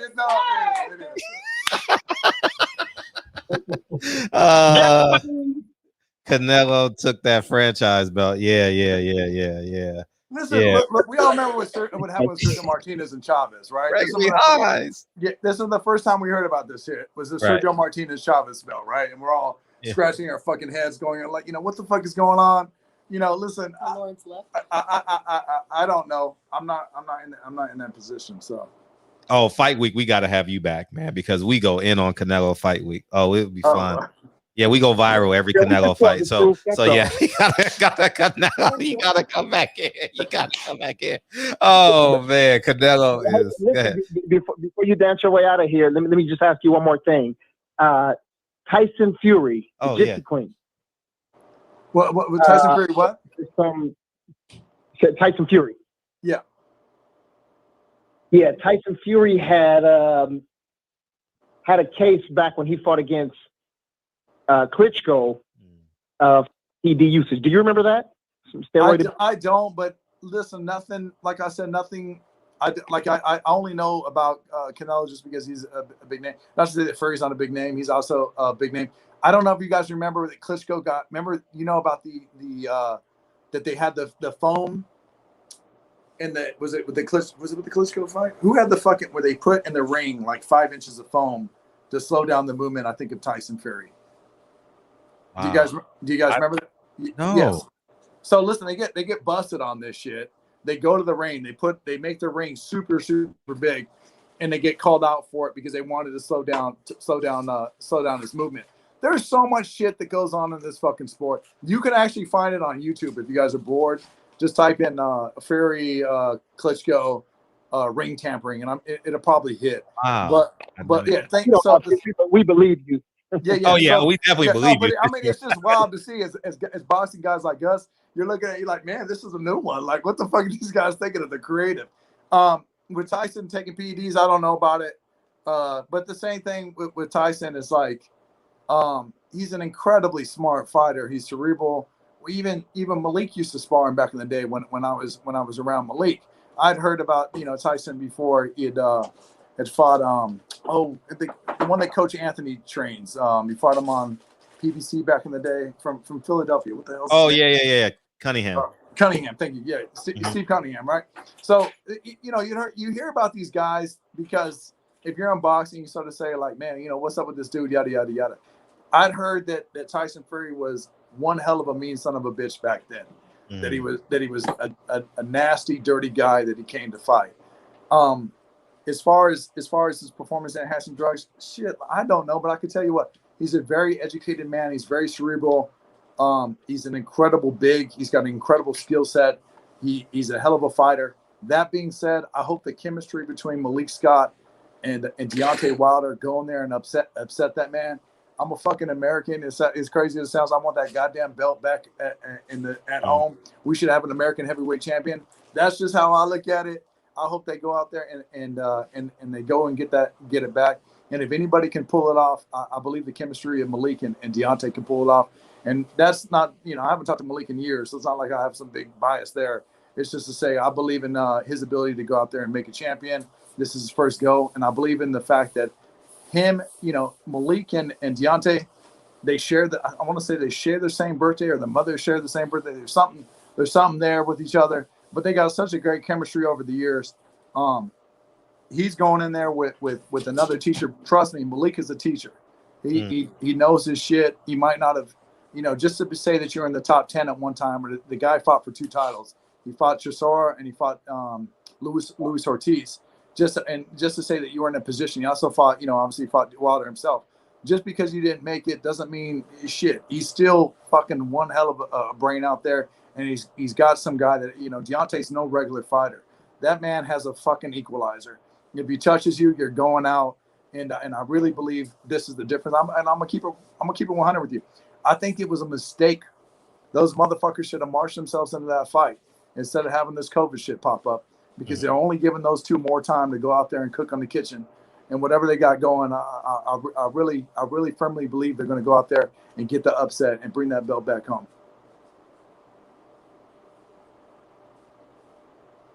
I couldn't agree with you more. I don't know where DB, you still there? Yeah, he's still there. Yeah, so I was talking on mute. Yeah. Oh yeah. I couldn't agree with you more. Yeah, we're definitely rooting for Wilder. And I want that man flatline, man. The games that he plays, what I mean? It's well beyond Canelo's scope. You know what I mean? But the game. There was some the glove shit is still weird. I can't, not to say that I believe in Glovegate entirely. I don't know, but I'll be honest with you, I've never seen a glove like that. Yeah. So I watched it. I'm sure like you guys, fuck, we I watched someone's boxing. I can't remember who the fuck Roy Jones Jr. fought. I'm like, who the fuck did he fight again? But I've never seen. I'm sure we're all not. Now that's not to say that there was anything there. I don't know. Tyson Fury, I'm sure, has a very large fucking hand. Maybe his hand doesn't fit inside the goddamn glove. But guess what? So does every heavyweight. Yeah, but me personally, I've never seen a glove look like that. That's really all I'm sitting on with that. But just looking at, I like what it appears that Deontay and Malik got going on. And Malik is just a very cunning, strategic dude. If you ever get the chance to get that guy on your show and open him up, he just knows so much about the sport, and he really understands the emotional side about it. And he was an incredible teacher for me. When I was under Jesse Reed at the time. He had 23 world champions. He had Johnny Tapia, Hector Camacho, Orlando Canizales, Roger Mayweather. He's had a lot of head cases out there. Not Canizales was the head case, but the other guys were. But a lot of the crazy fighters that went out there doing some crazy shit. And he taught me a lot. And I had the opportunity to be Malik's assistant. I was his lead on one fight. But Malik taught me a lot. I could never be in this position if it wasn't for Malik, because it was really, although I was helping him out, he was helping me out just as much, if not more. So. Yeah, beautiful. Real quick, while we're talking about Canelo, does Canelo Alvarez get in the ring with David Benavidez, because he did say at some point that he's not going to fight any more Mexican fighters? And also, will he get in the ring with Demetrius Andrade, who he was Demetrius Andrade did the same thing that Erislandy Lara did. He went to a press conference and try to make his presence felt. And he's also got a belt. So I know people have been talking about doing this conversation. Just payday. You want payday. I know that. Listen, Andrade's earned his payday, right? So, like, he's got a fucking belt. So, that's that. You can put all the politics aside and so forth. Maybe it was bad timing because Andrade popped up on his, after he had the biggest fight of his life with 78,000 people. But ultimately, he's got a strap. So, listen, people lie, belts don't, right? You know what I'm saying? Like, he got that strap. Let's hope that he goes out there and that comes.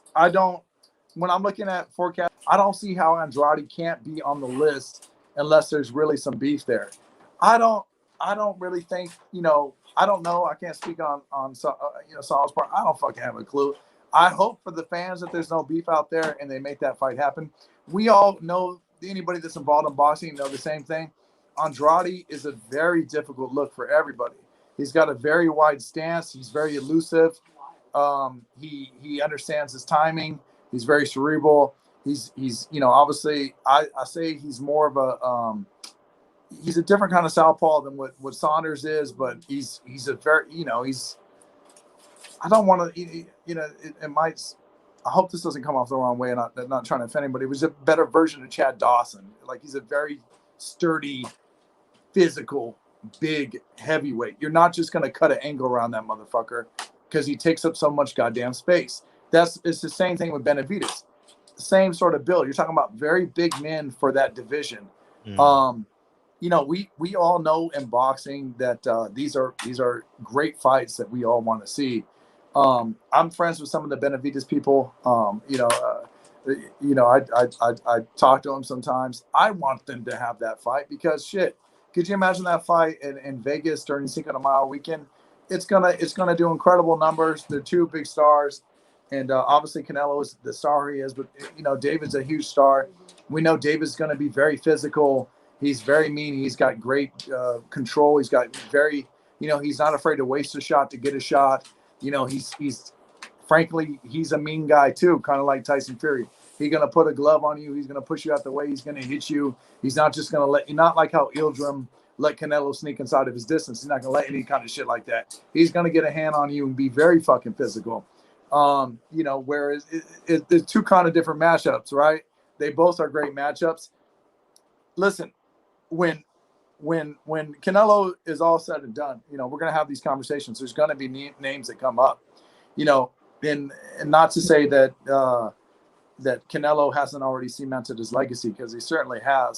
But it seems to me that Canelo is the type of guy that is going to continue to cement his legacy. We all probably heard rumors that he could have fought Bivol, and I'm sure that a lot of us were like, oh, especially you guys were probably like, here we go again. The guy he's going to face Bivol, I thought he was going to fight Caleb.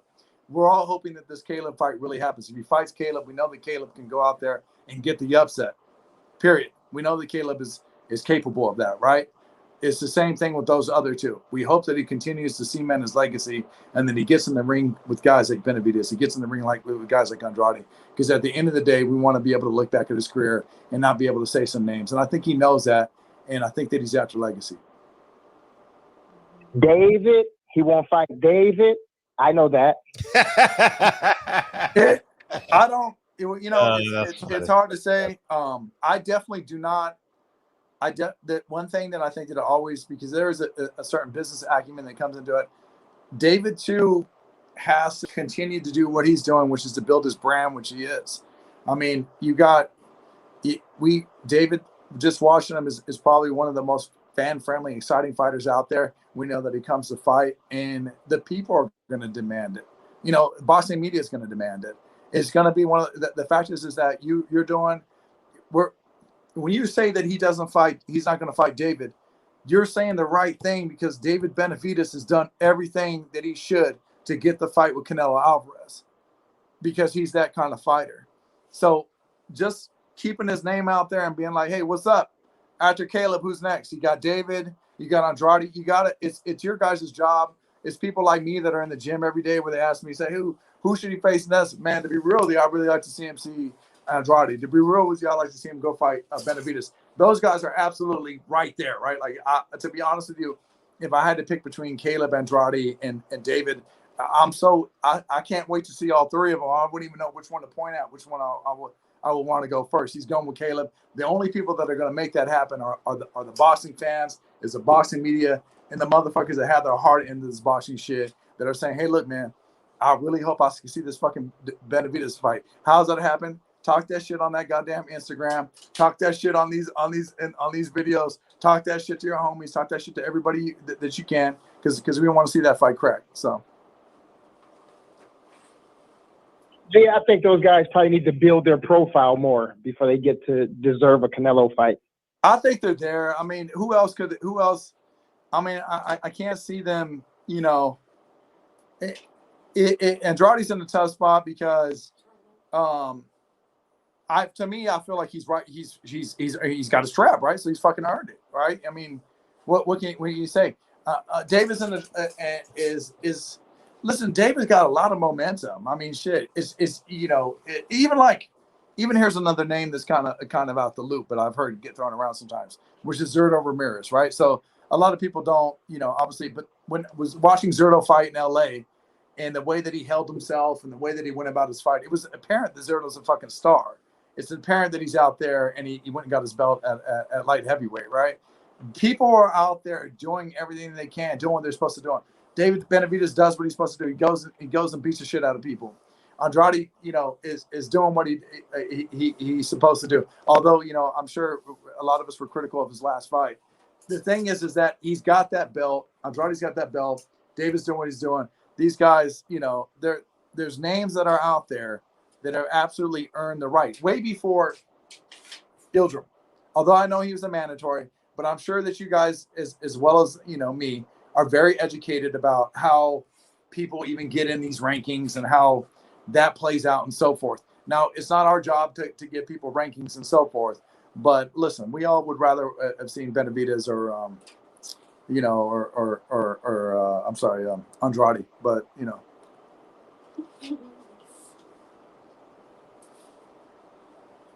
Man, we appreciate you. Where Coach Cam, little pretty ass at? I'm gonna sit her down here right now. Thank you, dog. Yeah, I appreciate you guys, and I definitely appreciate all the love. You guys do an incredible job.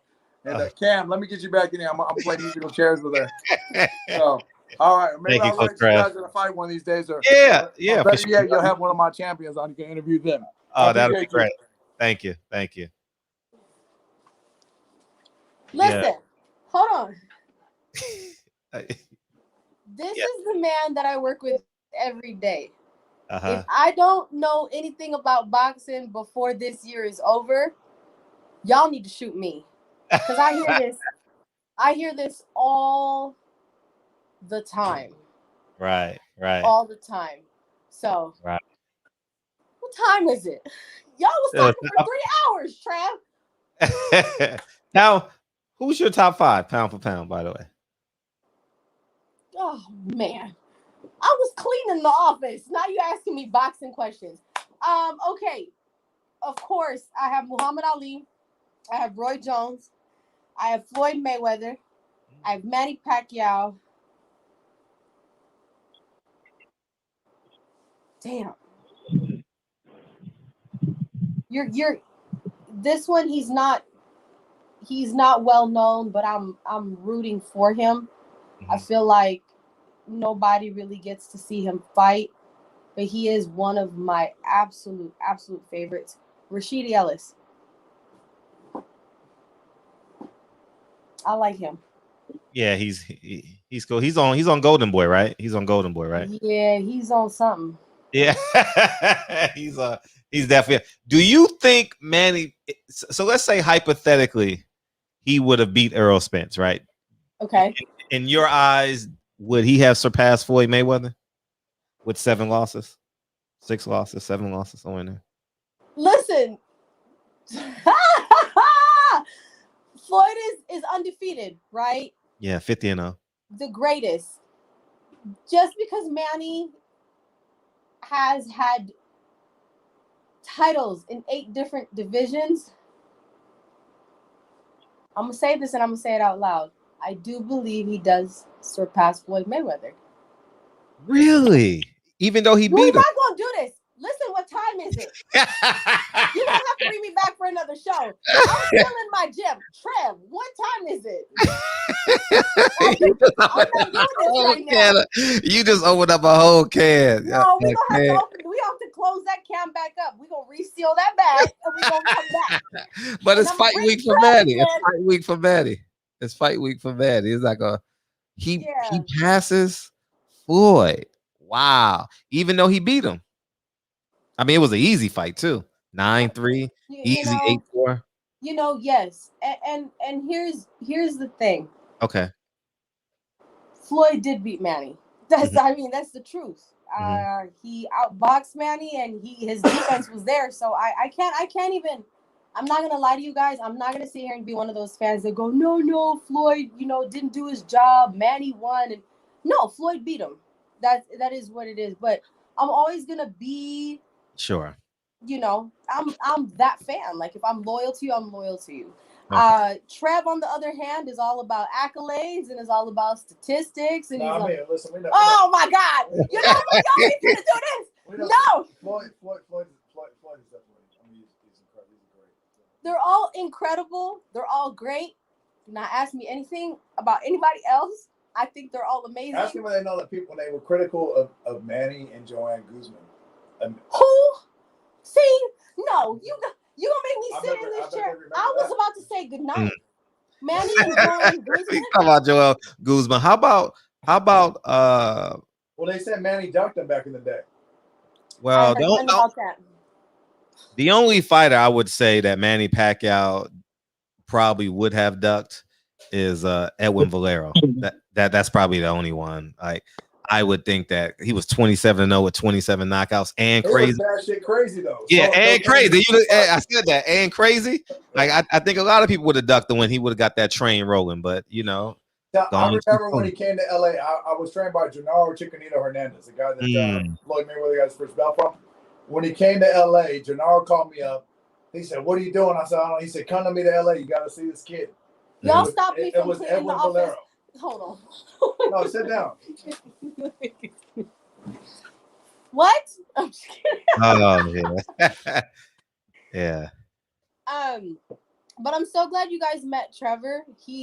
Obviously he can talk hours and hours about boxing. Yeah, and we can learn from each other for sure. Absolutely. You guys have to have him. Whatever your fight week is, come back and we'll. When the boys fight in Saudi Arabia. Yeah. Y'all need to do some videos and y'all can put them on a platform. You know what I mean? And so people know y'all out there. Get that credibility. Where does Lawrence go? And send it to me on WhatsApp. He was like, man, we ain't talking about me. I'm out of here. We'll reschedule him. We'll reschedule Lawrence. Man, we just got that. Absolutely. I know where DB was going. That's why I didn't even talk. I do DB, but man, we appreciate y'all being a great sport. You know what I mean? Quick, oh, go ahead. Go ahead. I'm sorry. What's your favorite Manny Pacquiao moment? Oh, good question. Man. I want to answer that question after her too. Wait. Can I tell you something? When he asked me that, it was when he got knocked out. That's the first thought that came into my head. Isn't that terrible? Who was you it mean in the video? That was December. Marquez, when Marquez knocked him out. That's your favorite man. That's the when he asked that question. That's the moment that popped into my head. Oh, video, face down, ass up. Right. All right. Well, no. To me, my favorite, all of them. Probably Oscar. Oscar De La Hoya. Oh, he beat Oscar to a pulp. I enjoyed that. He beat Oscar. He did. I was just watching. I mean, he beat the fight out of Oscar. He made Oscar not even want to walk into a gym ever again. You know what I mean? He beat. But he did. You got to remember too, Oscar. Why's your flashlight on? Was never done really like that. He retired after that. Yeah. Was that 7, 8? You know, he definitely retired after that. You know, my first thought was, DB, you mind if I answer that question as well? Because because my opinion of Manny Pacquiao has changed over the years. You know, because the whole 2010, you know, I'm pro Floyd. He's running from Floyd. He's on PEDs and has tattoos. He's afraid of needles. You know, that whole shebang. I was right with you on that one. Okay, thank you. Thank you. You ain't the only one. You know, but the last 2 years, I've been able to enjoy Manny Pacquiao and his humanity and his big heart. You know, I used to think it was fake because I was so on the other side with Floyd. Man, he all fake. He's this. But the last 2 years with the Adrian Broner, the Keith Thurman, and now with independent media just really, really taking over, I thought Ellie's done an exceptional job at humanizing Manny Pacquiao, and not thoroughly. And I haven't watched every video, but by the thumbnails and the videos that I do watch, I think Manny Pacquiao has given everything to the sport of boxing, and I'm excited to watch his Hall of Fame speech and all that. You know, I'm not sure if I'll understand it, but I will be there watching. You know, I'll translate it for you. yeah. But I've thoroughly enjoyed Manny Pacquiao. This camp is the first time where I've just sat back and just enjoyed Manny, even though I was rooting hard for Earl at the beginning, but I just enjoyed him, man. And I think he's a real humanitarian, and I think he's given everything to the sport of boxing. We've literally seen him go from being an alcoholic, being a prostitute, loving prostitutes, to being a Christian, coming back, getting his wife back, being a family man, and now he's an actual senator, and potentially May 9th, thank you, who put it in the chat, could be president. So we've literally seen this man just grow. And I tip my hat to him. You know, I really do. And it's just sad that I couldn't really enjoy him along the ride, but it's my fault. So yeah. And that's kind of where I'm at. So, but yeah, so I'm rooting for Manny this weekend because I want to see this again. I really want to see him give his life to boxing again. And hopefully it's an Errol Spence fight, but we'll see. Yeah, definitely. I'm tired. All right, well, get out of here. Thank you. Hey, it's DB's birthday, by the way. Is it really? Is that why birthday. he's talking hella shit? Because it's his birthday? Yeah, it's DB's birthday. Yeah. If I would have known, I would have let you against the wall. Hey, tell DB I'm gonna get him a Canelo shirt. Yeah, that's dope. I appreciate that, Coach Cam. I really appreciate that. I don't want no smoke. No boxing, no life. I don't want no smoke. Oh, that's love. That's love. Yeah, I definitely need something to wash my car with. So, facts. Big facts. Thank y'all for coming back in here, man. And please send the footage, man, because we want to support y'all. Now we really want to support y'all. Footage of the boys in Dubai. Yeah, just a minute clip, y'all eating, telling jokes, whatever the case, just so we can get y'all in the algorithms, and you can timestamp it. It'll be here forever, so when you go recruit more fighters and You know, whatever the case may be, I don't care. I just would love to do my part. You know, Definitely. Yes, we appreciate you guys. Thank you so much. Yeah, all you gotta do is send it to Patty on WhatsApp. Yeah. Send it to Patty on WhatsApp, and I'll upload it immediately. Yeah, Perfect. for sure. Perfect. Will do. Thank you. Thank you, Coach Cam. Thank you, Coach Trev. Thank you. Appreciate it. All Thank the you, time, guys. y'all. Appreciate it. Thanks, DB. Yeah, that was fun. I knew where he was going because I was gonna go, and I was like, DB gonna have too much fun with this. Because I was about to go you already know. I was like, oh man, this is just. I was like, I'm gonna just sit back, and I know DB just gonna have some fun with him with Canelo. It's crazy because some people, they just like, for this guy, it's okay to break the rules. Mm-hmm. And for everybody else, it's a different story. Sure. You know what I'm saying? For Margarito, it's a different story. For Tyson Fury, I don't remember. Yeah. You know. But for the guy who I'm in camp with, who I get a check from time to time, I can't say too much bad about him. Yeah. And you know what's funny too? I was thinking about the names he was listing. And some of y'all might say, wow, he's comparing a black fighter to a Latino fighter. I thought that by the comments. I'm like, damn, black fighters really dominate boxing. I was thinking that. I was like, man, he couldn't name no other fighter. He was like, man, and I know he wanted to because he kind of wanted to balance the scales because he knew where he was, you know. But he couldn't think of any.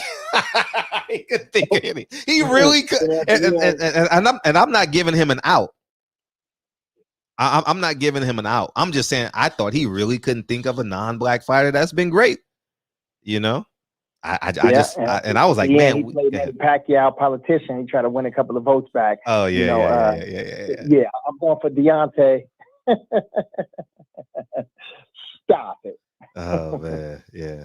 Oh man, but yeah, man, that was only in the barbershop, baby. Only in the barbershop. Yeah, it's your birthday too.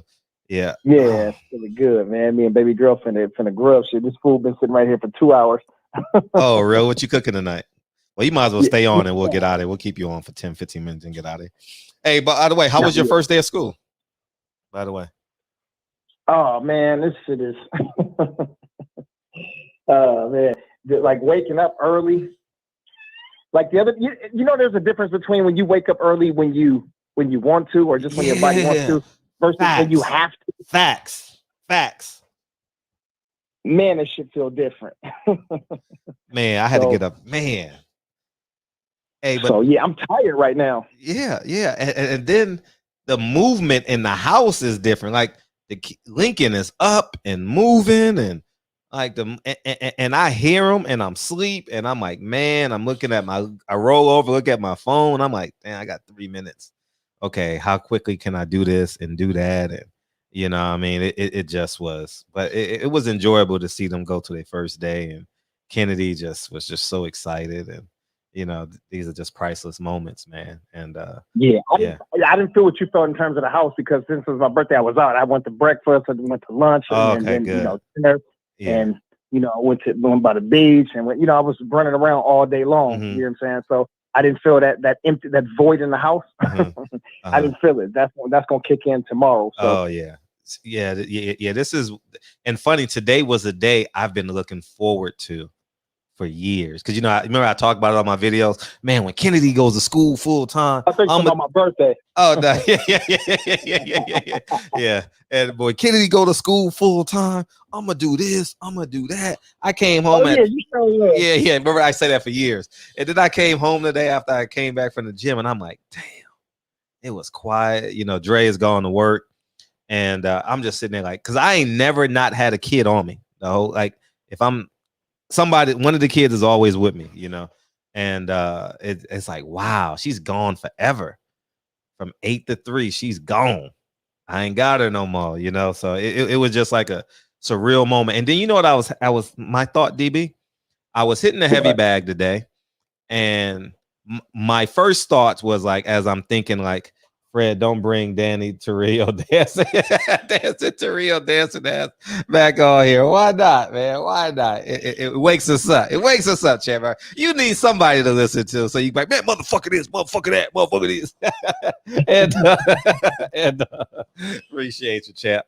And so I went from like, man, I got to do everything in my power to give Kennedy everything that I can possibly give her. And then I went the other way. I've never had this thought in my life. Ever in my life have I ever had this thought. I got to be an exemplary man because I have to give my daughter away one day.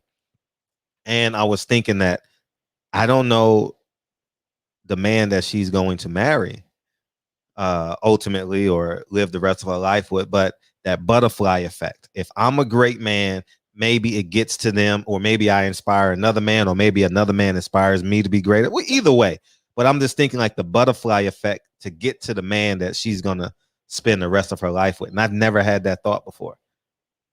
You get what I'm saying? Like I've never, ever had that thought. I'm like, I got to be great now because I may meet her potential husband on a playground yard or at the Boys and Girls Club at Challengers or, you know, at a basketball game on a Saturday. And I may shake his hand and may not know I ever shook his hand when he was 7, you know? So these are just the thoughts that I was just playing with in my head today. And I was like, okay, time is now. You can be the Lincoln Kennedy to a young man. Say that again. So I didn't understand it. You can be the Lincoln Kennedy to a young man. The way Lincoln Kennedy was to you and inspired you. Yeah, sure. Facts. Yeah. Mm-hmm. Yeah, it's just important. And it's your birthday. It's your birthday. So what'd you do? Yeah, so what'd you eat, man? We got talk. What up, Batman? Look, hey, Batman boxing talk. He just like oh, he couldn't wait. He was loving this Canelo talk. Look, if Canelo name came up, boy, he ain't been around in 3 months. He heard Canelo name. I saw that. Radar went off. Shout out to Batman. Oh no, that motherfucker. Yeah, that motherfucker. Man, I was licking my chops when he was like, Canelo. We ain't never had that's our first official Canelo conversation in the shop. First one ever. In 2 years, we didn't had this show. The first time. Damn. For real. That's the first time we've ever had a show on Canelo. That first time ever. Can you believe that? Yeah, I think, you might be right. He's been in conversation, but not like a show. Yeah, not a show. Yeah, in conversation, like, oh, he ain't shit. Yeah, that, but first time ever. We literally had a show for 2 years and never led with Canelo as it pertains to like a guest or anything like that. That means we pretty damn good. you know, so yeah. Yeah. But yeah, I'm trying to do this real quick. And yeah. It's pretty dope. You know, so yeah. I'm trying to find your okay, so I'm gonna go ahead. I'm sorry, go ahead.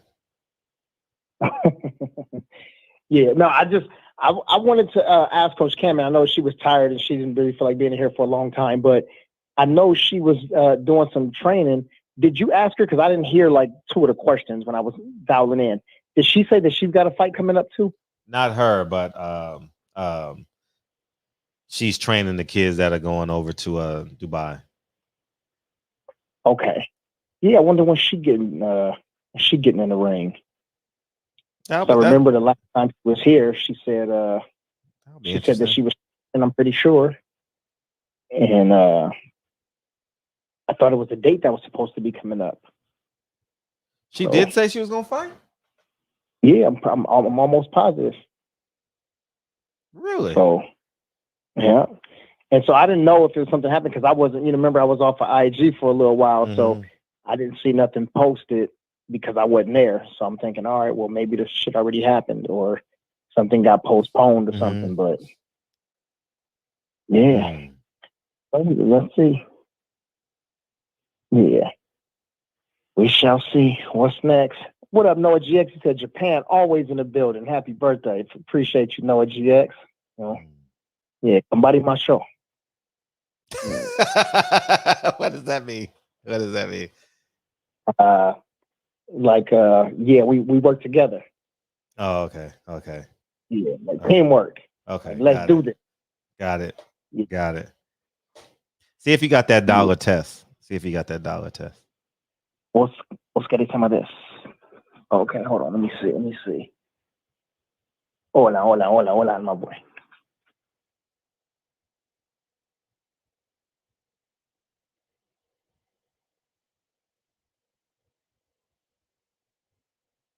anyhow, while he's doing that, how was y'all with y'all kids? I mean, how was y'all today? Out of curiosity, I know people had today was like national take your kids to school first day of school day. You know what I mean? Pretty much. I think next week too. Next Monday and this Monday are pretty much the 2 Mondays where you take your kids to school. So yeah, it's pretty dope, man. Pretty dope, man. And if you're into guns, lock into the you won't be disappointed. What's up? I ain't no boxing. What's up, man? Though I really want to get into that Conwell stuff, but obviously we ain't got time tonight. That's disgusting, DB. That Charles Conwell.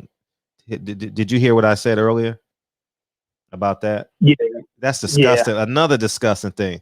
Just boxing is just disgusting, man. That deserves as much attention. Oh, your kid's growing, Ryan. That deserves as much attention as the WBA. You know, it's not going to get as much, obviously, but man, they just faking injuries and to get out of fights, and you know, and he had no remorse. He was basically attacking his promoter, you know. So yeah, man, I'm gonna talk about it tomorrow. I'm gonna find time to talk about it tomorrow.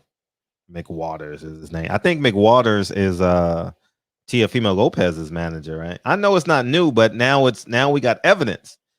Shout out to Fred Price. It's it's just awful to see and hear, you know, that you know, it is what it is, man. So, you know. Yeah, no, it didn't go through, Brody. Yeah, I know it ain't no. It didn't? I sent the bug. I must see. That's why I always send a test. Yes, right. Yep. I just put that. Look at the cash app that I just put in there. So the $, Jesse, PHILLPS.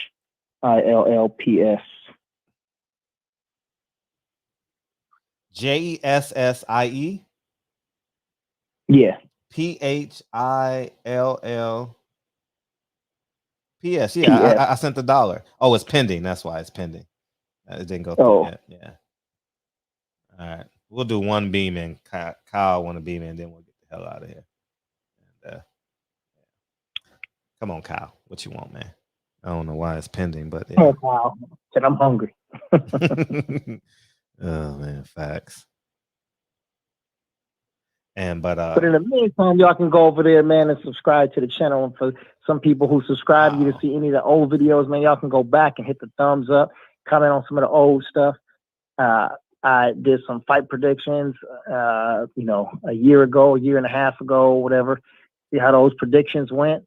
And if y'all like that, then I'll do some more.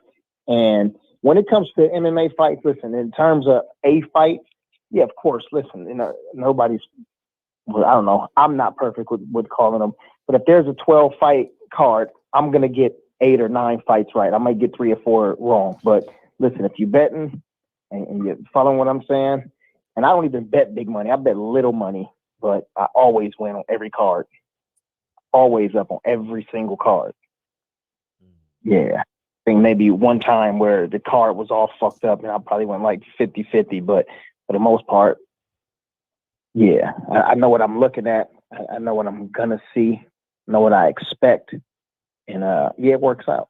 You know, I can't do the same with boxing. With boxing, I try to do that, and it should just don't work out. But if it's MMA, boxing it goes down. Still pending. That's weird. Well, you know, we'll figure that out. But Rose O said Cannonier and Gastelum will be dope this weekend. Man, that's gonna be a good one, man. If Gastelum comes in and does what he can do, if he boxes and he wrestles, if he gets a takedown and he can stay on top of Jared Cannonier for one round, he can win that one round. But Cannonier is such a crafty fucking dude, and he's so strong. You know, being a heavyweight, light heavyweight, and then a middleweight. That's you know, this is a dude that's used to fighting big old dudes, so he's strong. If his injury is completely healed and he's like really ready to fight, then I'll pick Cannonier to win that fight. But if Gastelum can mix his boxing and his wrestling, like I said, and get some takedowns and work his top game for a bit, then he may win a decision. But I don't see Gastelum finishing Cannonier unless he catch him like he caught Bisbing. Well, yeah, it's still pending, so I don't know what's wrong with it. So, but anyways, I guess Kyle not coming in, man. Kyle asked for the link, he ain't coming in. But Kyle been going good, man. He got these shows at 11, man. He happy.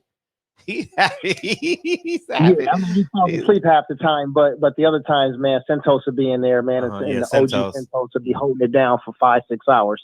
Damn. Yeah. Facts. But yeah, tomorrow I really want to talk about Charles Conwell. Tomorrow, I want to just cheating epidemic. I know, and I believe it is an epidemic. I'm, you know, I didn't want to believe it, I guess, you know, but now I'm under suspicious. I got suspicious eyes over everything now. I don't think nothing's clean in this sport anymore at this point, you know. So I don't think it's suspicious now, Brody. I think it's confirmed. You know, yeah. when you hear guys, it's confirmed. You know, admissions of guilt and guys telling on themselves. Yeah.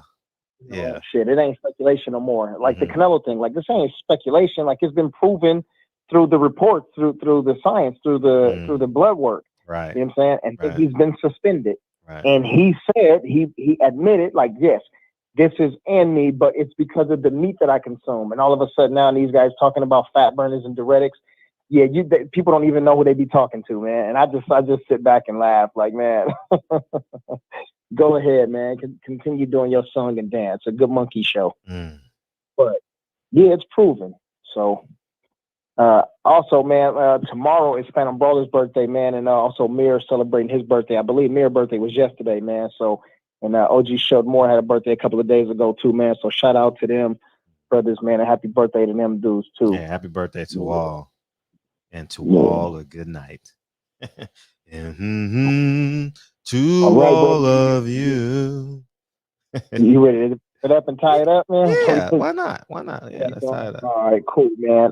Shout out to to Coach Cam and her team for coming through. Thank you, Coach Cam. Giving us definitely giving us some entertainment. We appreciate that, man. And salute to all of the brothers and sisters that came through. Yeah, this bullshit Cash App ain't working, but you know, whatever, man. The love is important too. Appreciate all the greetings and the well wishes and shit. My phone been blowing up, man, through the text messages all day long, and the Instagram, all of that shit been popping. So everybody been saying happy birthday, appreciate it. You know, JJ, Big Lloyd, Champion Heart, so on and so on. Of course, all of the South Central crew, and yeah, man. So this is a good day. You know, kids back in school, shit going well, man. So this is great. And now it's time for us to bounce, rock, skate, kick rocks. Yeah, just text me when you get that. Text me when you get it. Yeah, Okay, I definitely will. Yep. But then C Jones 0224 said happy birthday, DB, man. Appreciate you. Mr. Blue, my cousin on there, man. YV in the building. Shout out to Yo. He said happy birthday. Appreciate you. Jaquan Pickett, aka JP, aka JQ, aka Young Pick. Salute to you, man. Thank you. The Messenger 215. He said happy born day to Marcus Garvey. Rip, yeah. The OG Marcus Garvey on the 17th. That's right. NO Box in the building. He said peace, brothers. Dr. Hook done slid in here. He said Clomidor also increased lean muscle mass and energy, not just weight loss. Dr. Hook, I already know, man. I just, you know, let people just talk about it for a minute, and then when they go back and watch the show and listen to themselves, they're gonna say, "Man, I should have just took that L in peace, man, and just went on about my business." Shout out to my brother Jay Dixon in the building, Bruce O, salute Ryan Jackson, SLC in the building. Shout out to Utah, Mark Wonderlick representing, Robert Brown in the building, T Bell, what up, Taylor? Salute Eastside DJ 313, Dave Jack in the barbershop, Rain Clouds in here. The Village Brother, my big brother Champion Heart in here. Salute to you as well. Hotep Shalom back in the building. He said admission of guilt, shaking my head. You know, that's what it is, man. Mr. Vegas in the building, the boxing section, TBS, Cousin Kyle, what up with you? We in here, Money in the Ghetto. Salute to you, peace and thank you. Maurice McElroy in the building. He had the chat lit. He was going off on them dudes who was tap dancing in here, man. It was good. King Kenline, King KJ in the building. Salute. And all the California brothers. Troy in the building. What up, Troy? My cousin D-Man Jr. in the building, sending out his well wishes too. Noah GX, man. He said, good job. Yeah, we in here, man.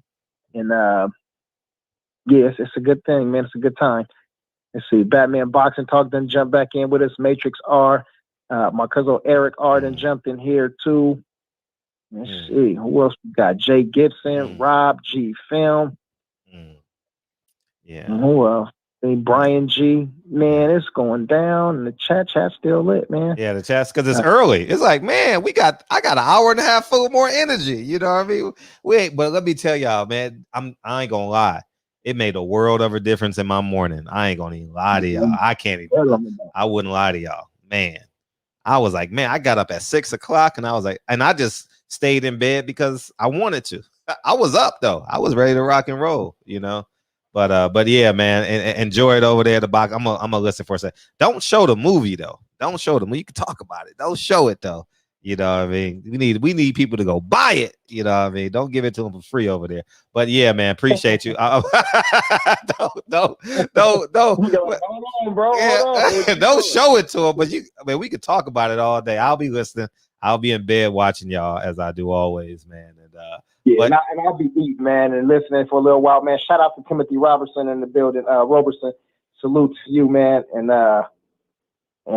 somebody else, who else came through? Anthony Ingram, man. Appreciate you, Anthony.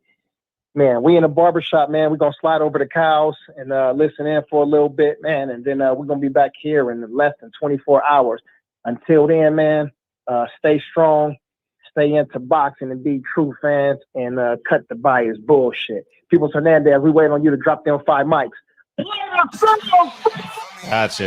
Gotcha. We got a late cash app. I just saw it pop up on my. How did I get a cash app and it's still pending? That's weird. How is my? I don't think it's gonna. That dollar gonna go through. For Linroy supporting the show, thank you. EDLAUS. Thank you, man. Edloss. Thank you, man. Appreciate you. Thank you. See, I just got a cash app, but I can't. Yours not going through. So, anyway, we'll figure that out later. All right. Just text me when you get it. And yeah, man. Yeah, man. I'm gonna go to. This is where I am destined. People Hernandez in the building. Ready to give up the fight. People Hernandez. Shout out to People Hernandez and drop them 5 on it. Oh, it just went through. She just accepted it. Right? Is you good? Is that right? Ask Jessica.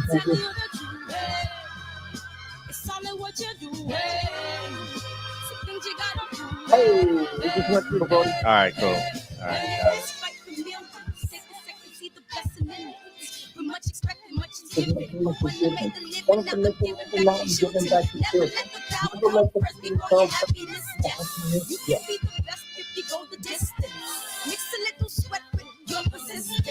You know that the best things are never instant. Just shine up, let us see your brilliance. Get up, open up your eyes now. It's the moment of truth. No backing down. We're bringing it tonight. Oh, for the children, it's a given. You gotta give. All right, you should be set. Rob G, this is my personal statement. Run a game like I'm Ace. As you turn to be the greatest, yeah. Bobbing and weaving and changing up like the season. Indigenous to the grind, so I do it for all my people. Jabbing the competition, back up against the rope. She fighting for recognition. I'm fighting just to promote equality where we lack it. Or cancer slowing our road. I'm confident we'll make it. We focus on common. So you gotta give back, give love. Never give up, stand No, tall to fight another. Cash App DB, it's his birthday. Hey, take them shopping, Jess. Take them shopping. Take them shopping, man. Give them some fitted. Give them some.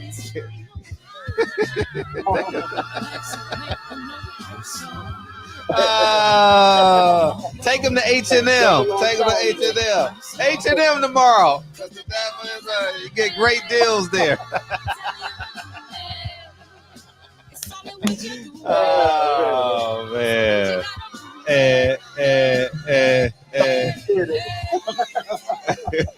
What happened? What happened? No, you said something fitted. You didn't think you had to say a good joke and didn't even catch your own joke. Oh, I caught it. Yeah. Okay, all right, man. Don't buy the slide. All right, love y'all, man. I just cash after DB, so you should be good. All right, bro. All right. Peace and love, family. Aram got 2 million views on his latest fighter, co-main event fighter left with only 25,000. Niggas just getting ran over. Love y'all, man. Love y'all. Happy birthday, DB. Happy birthday. Love y'all, man. Thank y'all, man.